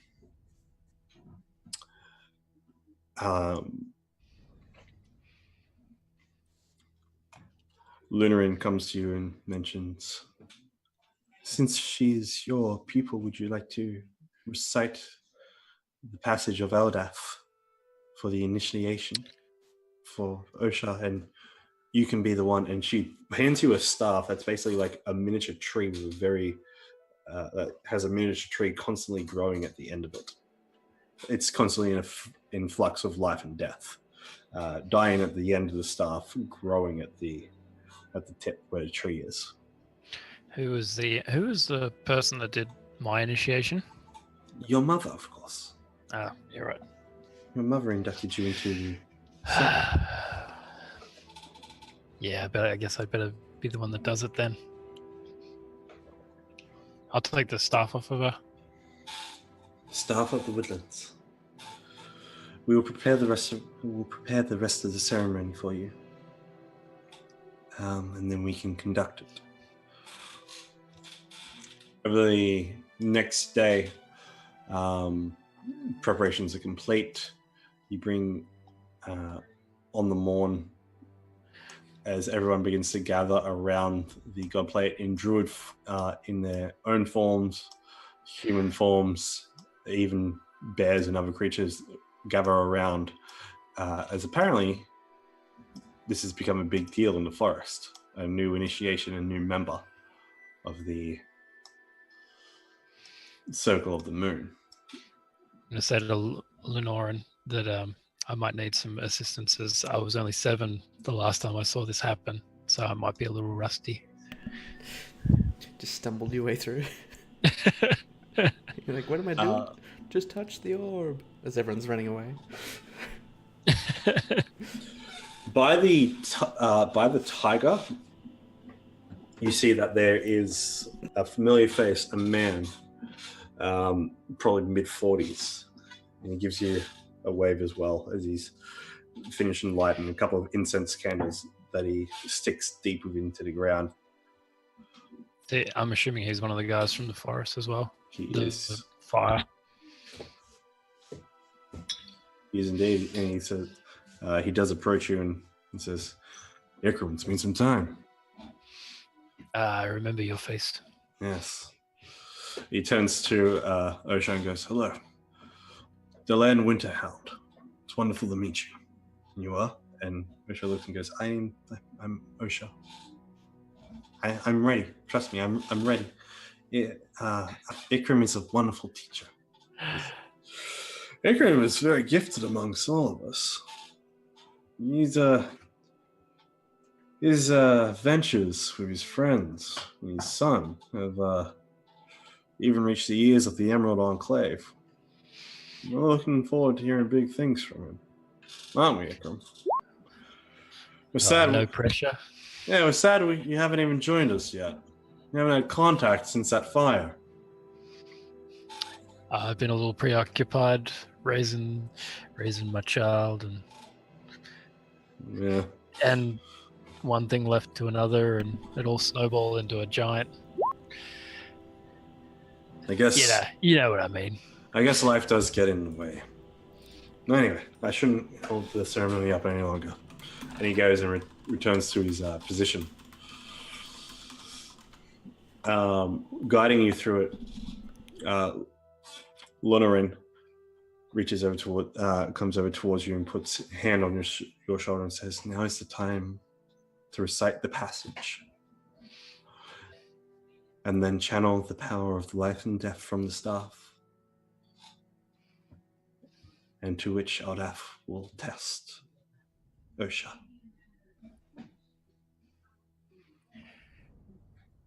Whew. Do you want me to read this whole thing? Yes. Oh, As Ikram. shit. Okay. I step up onto the podium. I don't know what you call Platform? it. Platform. There you go. Thanks, mate. There's a raised section. I got your dad, not like you got me. You don't need ceremony to be killing giant turtles and shit. The ceremony is taking place at midnight as well, and the god plate does put out an aura of light that basically illuminates its entire forest clearing area. As you begin to channel the energy of the staff, you see it plant into the ground, into the platform, snake along the ground and hit into the soil. You see that animals... As in it goes out or as it goes in? It goes down from the bottom of the staff and then spreads down onto the ground. Yep. Then goes into the soil once it reaches natural ground. You also see that birds flock and gather around in a spiral. Critters come out from left, right, and center to witness something magical happen, apparently. I look at it like at the general audience, and I just say, through the teaching and gifts of Bahamut, Angel knows the location of one protected by the current King of Justice among metallic dragons. Is that not it? Nope. Oh, you motherfucker. The other script. This is awkward. Okay, so the lady puts his hand. Lunaran says, "It's okay. Let me take this if you want." That's such an Oh, Ikram that thing was to do, though. Oh, it's the wrong letter. Oops, wrong letter. Pull the lever. read the letter, Crunk. Wrong letter. That's the initiation one, but that's it. Too late now. Now she's a bear forever. Lunaran says, "Please, if you could just you channel the magic, I'll recite the words. It seems like the obelisk is reacting to you as you see it kind of pulse as you're like channeling your energy into the earth." She begins. "O great goddess Eldath, in the time before time, in the world before worlds, you were there, O nature's most divine mother. Hearken to me at this time as I come to proclaim my allegiance to you and to your daughter and consort, protector of the wild wood and all animals. I am a bud, bursting forth in flower. As such, I have yet no wise and learned things to say. So much is new to me, but I hope you will understand these few simple words spoken in faith and fealty. Thank you for the world you have revealed to me, and I have the means to understand. I ask that revelation continue, that my eyes, heart, and mind will always be open to receive the great gifts of this natural world of ours. Great Goddess Eldath, thank you for listening to me. I ask that in these coming days you give a sign. You hope to accept Osha as an initiative on the great path." And she looks over to you, towards you, and gives you a head nod. Make a nature check. Oh, don't make me do this. Believe in our Jesus. We've had 2 natural 20s, so it's not going to go well. Could have went worse. Let's just try and stay positive. Low average. With that, Osha's form just begins to shift suddenly. It glows in a way and then begins to transform. Your vision gets blurry for a moment, as well as you begin to remember when this first happened to you. As she begins to shift into a fawn, you flash back to when you were initiated. You see this brown-haired woman holding the exact same staff who recited the words to a 7-year-old Ikram. And with each pulse of the staff transformed you into a series of animals in natural forms. At first you were a herbivore, a carnivore, a tree, and then first wildfire of the sharp woods. Wood of sharp teeth. You were let loose to learn how truly hard it is to live as an animal, to go through the harrowing ordeals. You awoke within a small lodge, the lodge you've been growing up in.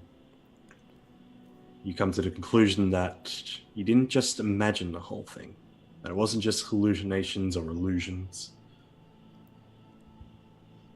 But looking around you, you see that you were gifted with items. You see a wolf pelt that you recognize has a scar mark along it, which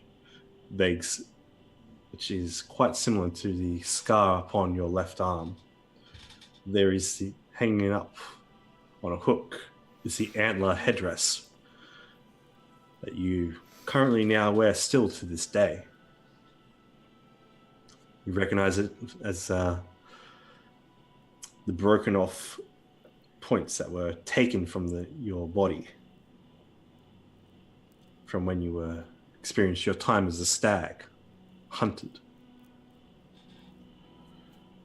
You recognize the time when you were a tree, as you see a very, very familiar oakwood staff leaning up against the walls. And on the bedside table next to you, there's a bowl of ash and burnt wood from your time of being a roaring inferno.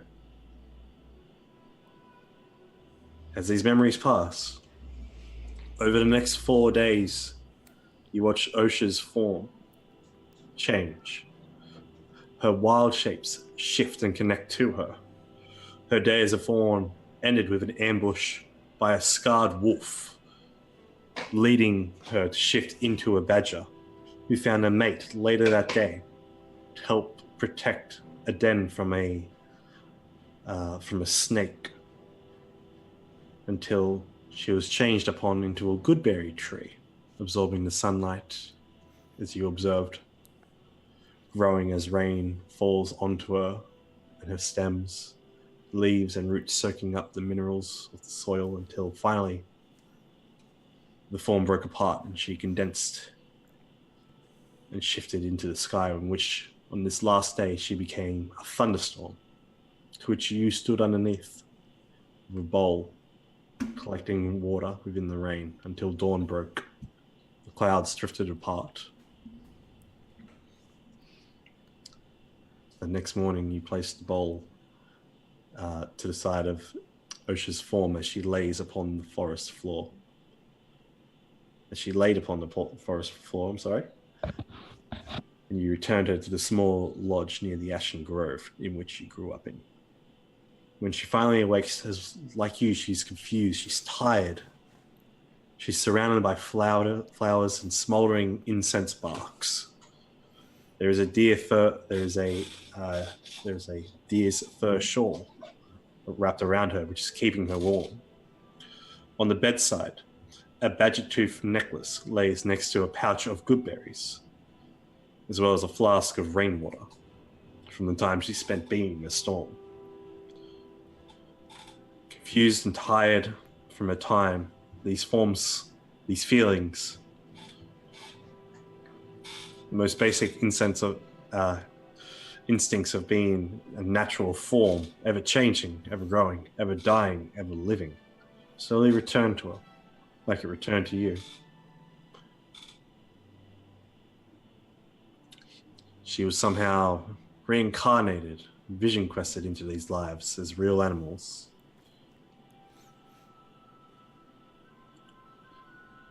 You spend her time while she's recovering, your time while she's recovering, resting. I was gonna say, I'll tell her to rest and take it easy. You've done well. You head on back up to the God Plate. At this time, a lot of the members has left, except for Lunaring and Dylan. You see the God Plate before you still shines bright gold. Make a wisdom saving throw. Oh, shit. Being consistent. Yep.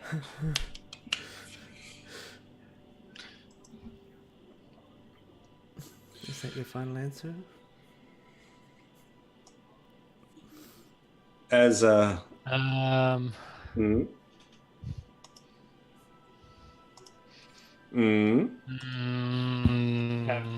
remember last maybe I'll use one of my nat 20s. Yeah. Yeah, I'll do that. I'm scared. Whoa. Okay. This is Look something. at all of us rolling nat 20s. This is something you've come. This is something you've come to terms with. This is something that you have processed over many years, since since the first wildfire you experience. You remember a memory that you've pushed down and away and have sealed there. But seeing Osha go through that experience, becoming that thunderstorm, you remember back to the time where you became your raging inferno, an uncontrolled flame. Try as hard as they might. Your caretakers, your mother, your father, the rest of the circle tried their hardest to keep you at bay. You suddenly recognize this glowing orb around the god plate. There's a very similar whirl of flame that you experienced during that first inferno before it exploded out into the blast of death that it was. Hence why in the Ashen Grove, within this little area of the forest, nothing will ever grow. It seems to be collecting energy and collecting flame again. It's spreading. The area around the god plate is significantly larger than the last time. You say last time, do you mean like when I did it, or when, like at the start of when we first arrived? When you first became an initiative to the circle of the moon, as you were the first wildfire that was contained, but blew apart in that you took the life of your current mother and father. Yep. To which the memory now hits. And you were lucky that you count yourself lucky that you didn't get struck by lightning from Osha's thunderstorm last night.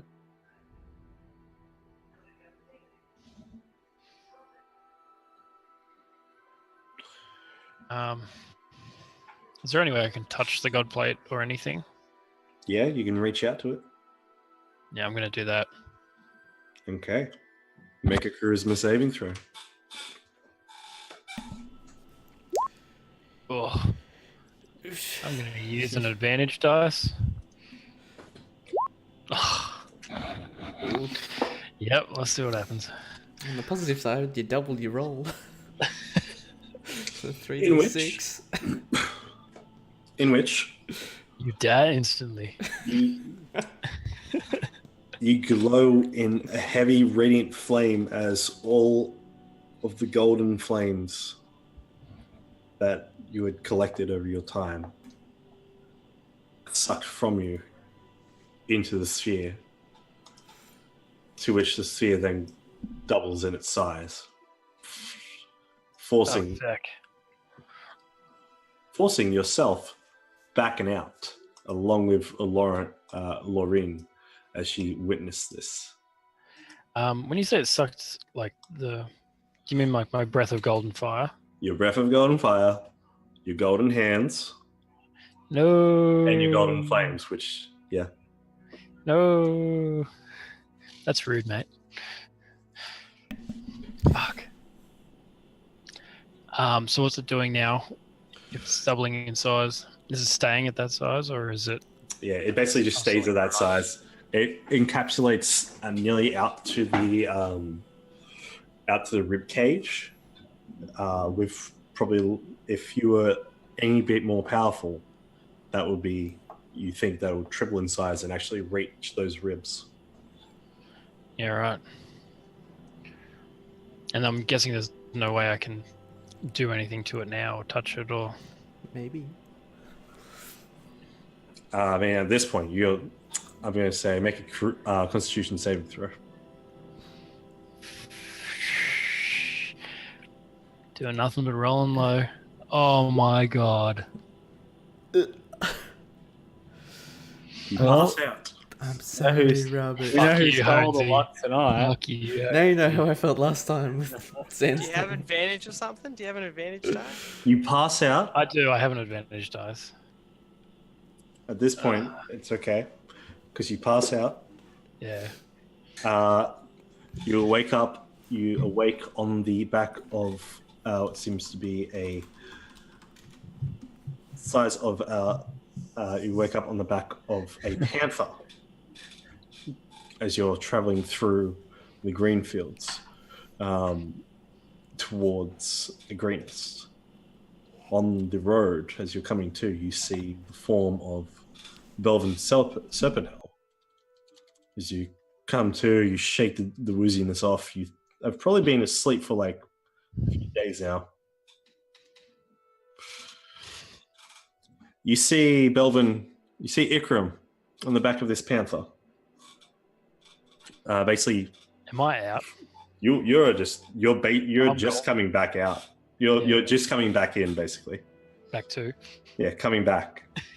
As you see Ikram and riding on the back with, you see Belvin, and riding on the back with Belvin is a wood elf, some kind. Black hair. You're too tired to really ask about it. Even the rest of your journey back to Riverguard takes a lot out of you, and with that, you make your way back to Riverguard with Osa? as Osa shifts from her panther form into Osa form. Thought you were going to say into a horse. This is all Ikram wanted an apprentice for, so he has a mount. You Yankee yet? It's like, I gave Yankee for a reason. You're not getting it. In which Belvin brings to the table in a meeting as you teleport back from Candlekeep with this wood elf. What do you do with her? I had to just bring this up this late. God damn it.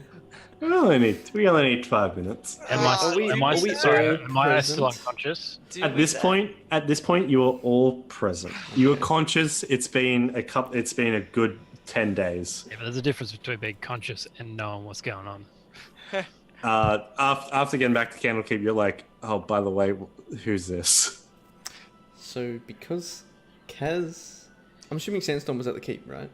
Sandstorm was at the keep, yeah. Because Kaz, during this time when Belvin went to Greenest and met with Talus, Kaz was scrying as part of the agreement to let Belvin go.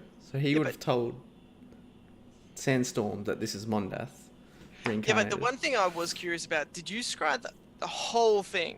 Because there was the next day that we went to the caves and stuff and went to the body and stuff. I could Is that imagine right Casimir as would have well? not let 1 second out of your sight. It's like... Yeah, I went back and watched that refre- today. He He refreshed did. Yeah, okay. his spell slots. I suspected he would have, because he's That was the only reason he let Yes. you go, so he knew what the fuck Yeah. was going on. let, Because he didn't let, want let him go. he didn't want let Tal. Yeah, let you go. You don't really control Belvin, so I don't. Yeah, I know, like like Talus that. does. I don't like But, that.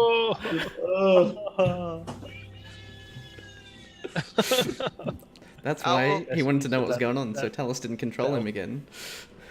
Well, don't have to explain anything because Casimir knows it all now. So Well, I just told Sandstorm that this Yeah. is Mondath, but Ikram wouldn't know, I suppose. Unless Belvin told him. No, I don't know. Oh, I've been unconscious for the whole. Just been He passed out. looks really hungover. He That looks really sounds like it could. Looks the same as normal. Yeah. How was everyone's year off? well, depends on what Ikram's state would be during the travel. I'd A say write-off. Belvin would probably tell him, yeah. So I'm gonna say that I have no idea who it is. but Stab it. Belvin told you, didn't he? No, as in like I was way too like gone. Oh, okay. Mate, I just had powers ripped from me.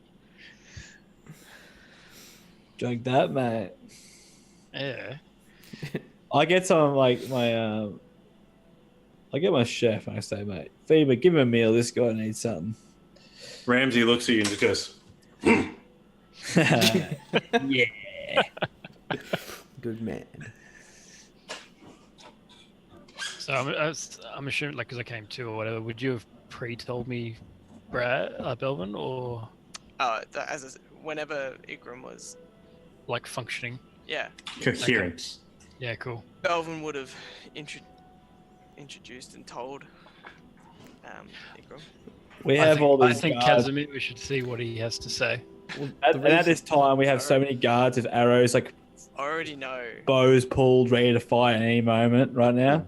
Yeah, like literally when you guys pop into Riverguard, like the ballista's pointed at you. With Yes. Everything is like, Alright. everything's going, and I'm just there in the Relax, shadow. Relax. And I'm just like, Belvin, why? Relax, I've got my bombs planted. Just for context for anyone watching, this is the lady responsible for sending a bunch of cultists to attack our hometown. Pretty much, my dagger was created by my brother's hands of the dragon who killed my mother, which orders from this person right in front of us. And she kind of like shies away and like rubs her arm. She's like, she feels like she's hiding, basically. In which I think we should just see what happens. See how this plays out. Is that Osa's not there with us? I'm assuming. Oz is there with you. Behind us. Alright. Yeah, literally behind you. Anki's in attack pose. Alrighty. Alright. Whereabouts do we teleport then if we've got all these arrows and bows and shit pointed at us? I will keep. I will move you into I'll move you onto the main. Candlekeep, didn't we? Oh. Yeah, and you Okay. teleport back into Riverguard on So their we circle. teleport back in. We Right. don't walk up. Yeah. So you're in the middle here. Yeah, wherever that teleportation circle is. Right.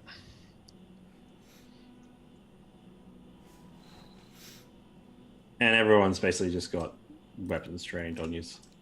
Everyone's just prepared. It'd be a great time to attack the keep. I wouldn't say like holding arrows in case like they get tired and let go. Nah, they're the very I've seen best. Lord of the Rings, mate.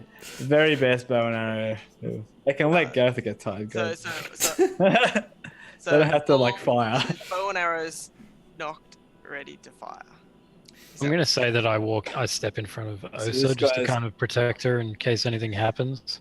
I'm Yeah. just Because I'm a trying little sus. uncertain of how the whole thing's I'm going to just play out. picturing the scenery right now. So that's what's happening. Yes? Yeah. Arrows are knocked and ready to fire. We're just very sus right now. Well, Belvin standing in Why is front. Rosa over there? I'm standing in front of Osa, by the way, Carl. Why are they over there though? Yeah, why you get over there? Get out of there. What are you doing there? Get out of there. No, I'm assuming, like, so for me, it's... Osa's literally- not over there. Everyone's like around here, kind of thing. So my interpretation of it is we've come through the circle, and But- then Yeah. we just see all these people with their Oh, weapons. that's right. No, fuck. Ikram and Osa were with them. That's yeah, right. Fuck. Mm. Sorry. So, I was. And so I kind of just look over and I see that, and I'm still kind of in a haze, and I'm just like, okay, and then I just sort of step in front of Osa. Ikram, Osa. Come here. and You, I grab her and just bring her over and go to Casimir and just be like, what the fuck is going on? Belvin's just standing in front, in the way of Mondath right now, and then he's just like hands out, it's just like, calm down, everybody. There's no need to be hostile. I got my hand up like this. I got my hand out like this. I am prepared to come in and talk with you all. Alright? Why would you bring her here, Belvin? Our enemy into our home? It was a request by Talus. You are the chosen one, Belvin.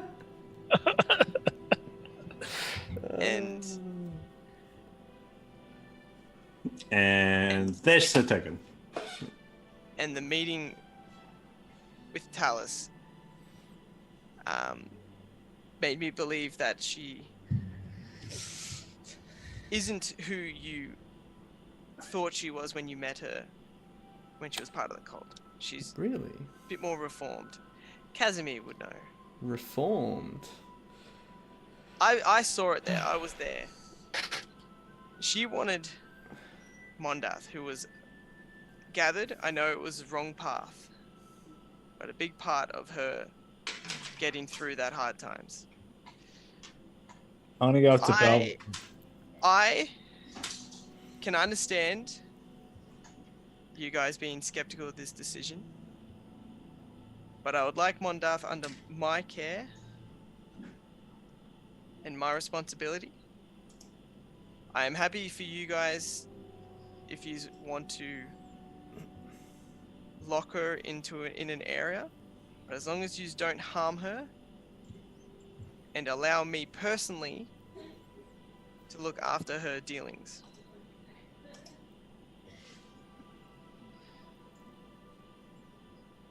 And can all the guards please lower their bows? I got my hand up and I go, hold. And I go to, I don't know the technical, like, no more, like, I don't want to do that because that's like fire. Like fire. You just say lower your weapons. Dismiss. At the same time, how would guards feel about pointing a bow and arrow at Belvin? Because I'm the Lord of Riverguard. Yeah, but Belvin deals with all the guards. That's Belvin does too. Like, But I pay their currency, and they He has a good point. No, but he's got a good point. Belvin's their I know they're probably gonna listen to you. I'm just saying how they all feeling about this. It'd be all, well, it's not to Probably you. bad. It's not actually at you. You're getting in the way still of in where the it's way. aiming at. But Yeah. you also have to consider that this is the person responsible for the attack Yeah. on Greenest, who could also do something similar to Riverguard. Yes, I know. Exactly. Like, I'm gonna go to my But brother. how? how? How can she do that right now? What if she escapes and gets back to the cult and tells them our location? Look, do you guys not trust me? It's not you. It's the. I don't trust her, and there is Yes. absolutely no reason to trust her. Yes, but trust me in what I am doing here. Honestly, I'm gonna grab Belvin, my- I think As I said, all responsibility will come onto me.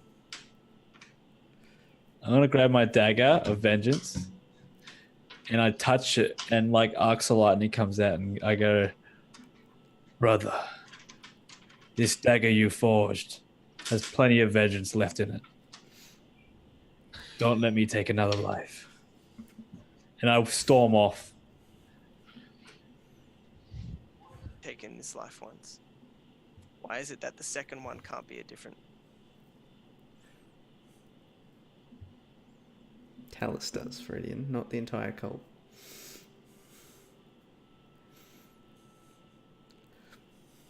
We're having brotherly fights, and I storm off, and I'm like, I go in, I'm like, because I know what Belvin's like. My whole life, I'm like, okay, I'm gonna try to trust. He hasn't let me down yet, but I'm not liking this. So I storm off, and I go back in. I'm like, Altered, get me a bloody dragon brew. He goes, What are the guards currently doing? the guards have lowered their weapons and are standing down. Brom is instructing some of them, going, "Oh, okay, everyone, Take let's- it to what the time is cells immediately." Yes, Casimir." Brom goes over past you, Belvin, and looks at you and says, "I'm sorry." It's all right. You can accompany me, but I will lead her to the cells. Brom looks back over at Casimir.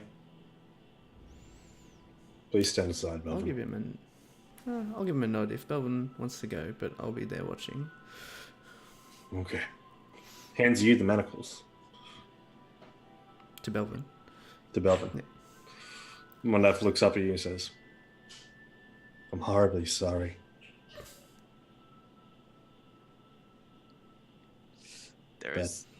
There is a lot more I need to discuss with you.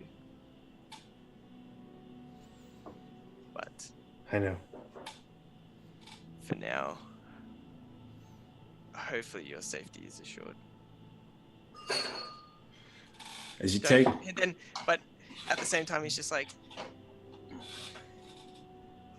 but please, don't betray my trust that I have in you and Talus right now.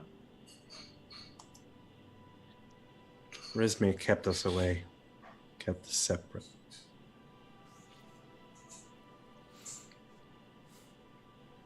I'd give anything to be back with her.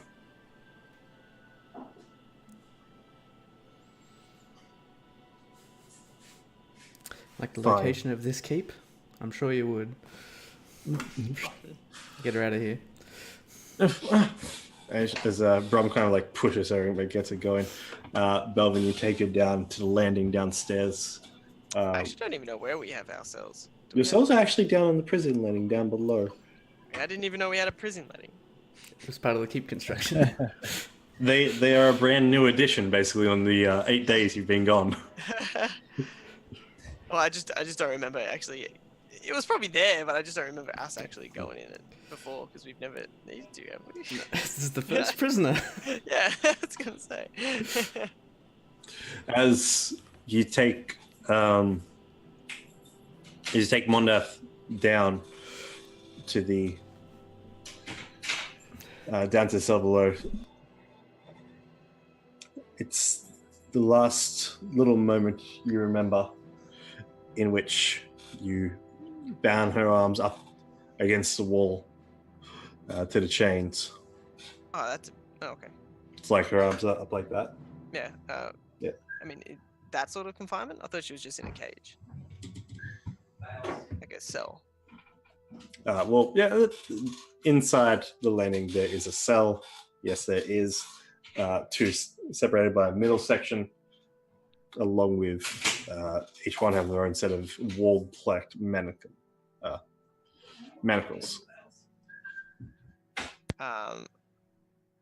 Belvin wouldn't manacle her up to the wall though. Brum and Casimir are watching. I don't care. She doesn't have to be manacled to the wall, as long as she's in the cage. Yeah, she's in the cell. So. Okay. She's in the cell. Can I give Bag of Nails? I'm going to give him his full duty now is to have eyes on her for like the rest of time until I tell him not to. I'll tell Elliot if she tries to escape, kill her. Holy shit, where's Elliot right now? In the swamps. Yeah. You send off a sending It's spell. fine. Like all 'Cause these, she comes back to the boat landing sometimes. this is just Which is for the precautionary prisoners. stuff, so it should be fine. If nothing goes wrong, it should be fine. So. She doesn't try to escape. Nothing will happen to her. Because Bag of Nails can just be standing in right there, and he's invisible. So what I'm saying is, no one knows that Bag of Nails is watching the whole time. He's quite stealthy. He's able to sneak on down there, but he accepts his position, and he's glad he could be of use. Belvin, as you exit the cage, you secure the lock. Turn around to Casimir. As you then blink a couple of times, and you find yourself staring at you find yourself gazing at the sky as the void looks back, and you see that dark eye to which the herald of some celestial dragon flew through. As your vision around you separates, goes black, you feel your body, your soul begin to dissolve and deteriorate. The last thing you remember is a hand being put on your chest before your body goes cold Wait, what? and you die. Wait, what the fuck? As we end tonight's session of Dragon's Brew D&D, catching up. Who just died? What the fuck? Elvin. I'm so confused. Wait, what? It took? Oh, we caught up to the present. It just skipped. Oh shit!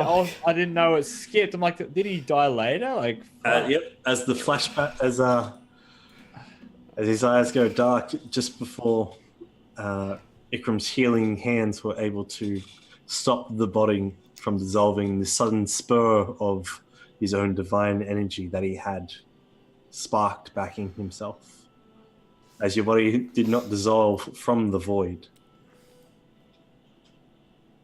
But life has left you, and you feel the shining warmth and embrace of Helm. do we know what happens? What timeline was my story? I'm not really sure. My mission. Jesus. Oh my god. Next episode. The host with the almighty tales. Thank you. Right at the end. Right at the end. Right at the end. Right at the end. Right at the end. Do we want to keep playing for another half an hour or what? I don't know. No, but thank you so much, Almighty. But we are ending tonight's story as we come back. We catch up with the present timeline in which our paladin, Belvin, has lost his life to that of a void dragon. Wow. To which Oh shit. Wrong we shit. will find out about and deal with Reincarnate. next episode in Dragon's Brew D&D. And I also like to remind all of you guys about our resurrection rules. Best of luck. I don't remember what it was. It's basically a skill check, I think. Remember to check out our Discord arena, everyone. Oh, yes, Discord. Discord. You can catch us on YouTube. You can also catch me on Tallsquill's channel in the Vice D&D. Also, a massive shout out to Almighty Tales and Gilroy Almighty. And thank you for the raid. You are wonderful, wonderful people. But unfortunately, yes, we're calling it quits for tonight as it is late. We have to It's bedtime. pass it along. It's bedtime. Yep. But thank you so much for joining in. We will get a raid happening if I can remember to do it, because it's been so long since I've streamed. But I am Dragons and Cats. I will be back again next week, Wednesday night, Australian Eastern Standard Time, with my friends as we pick back up in present day with the loss of the Black Dragon Helm and the loss of Belvin Serpent Helm. Funny how it works out like that. I forgot how like you just skip it ahead. We're just like Yeah, that was so all sudden. in one emotion, and now it's like I'm like annoyed at Belvin, and all of a sudden now I'm like, oh fuck Belvin. You like made us complete opposite feeling. Well, thank you, Viridian. Thank you, Viridian. Thanks, everyone, for watching. Thank you. Thanks, Anonymous, for the Thank you. gifting Thank you, Anonymous, subscribers. for the Yeah, subs. Anonymous. That's insane. 3 more dragons in the flight. Yeah, welcome to the flight, my friends. But yeah, we're going to get a raid happening. So thank you so much for sticking around. And also, thank you, Kyle, for being a great DM as always. Oh please, I ruined your night with character by bringing you back to the character death. Oh god, that was a wild ride. Now we're sad again. Yeah, it's like I was enjoying this. I didn't know if it was coming or not. Like, With my backstory, my thing, am I we going back to that or the Yeah, bounty hunt? that'll be something we will deal with in a later episode. Okay, cool. Yeah, because that will be probably a. All right, to be fair, that might be a whole episode. Oh my god. She. Yeah. Chuck some NPCs in there, the other guys could play. I'll pay Biggs. Oh, we know what happens to Big. Nah. Until then, until next time, keep rolling 20s, and we're going to go say hello to our friend Little Miss Fix. All right, see you later. Goodbye. Bye. All right, good work, guys.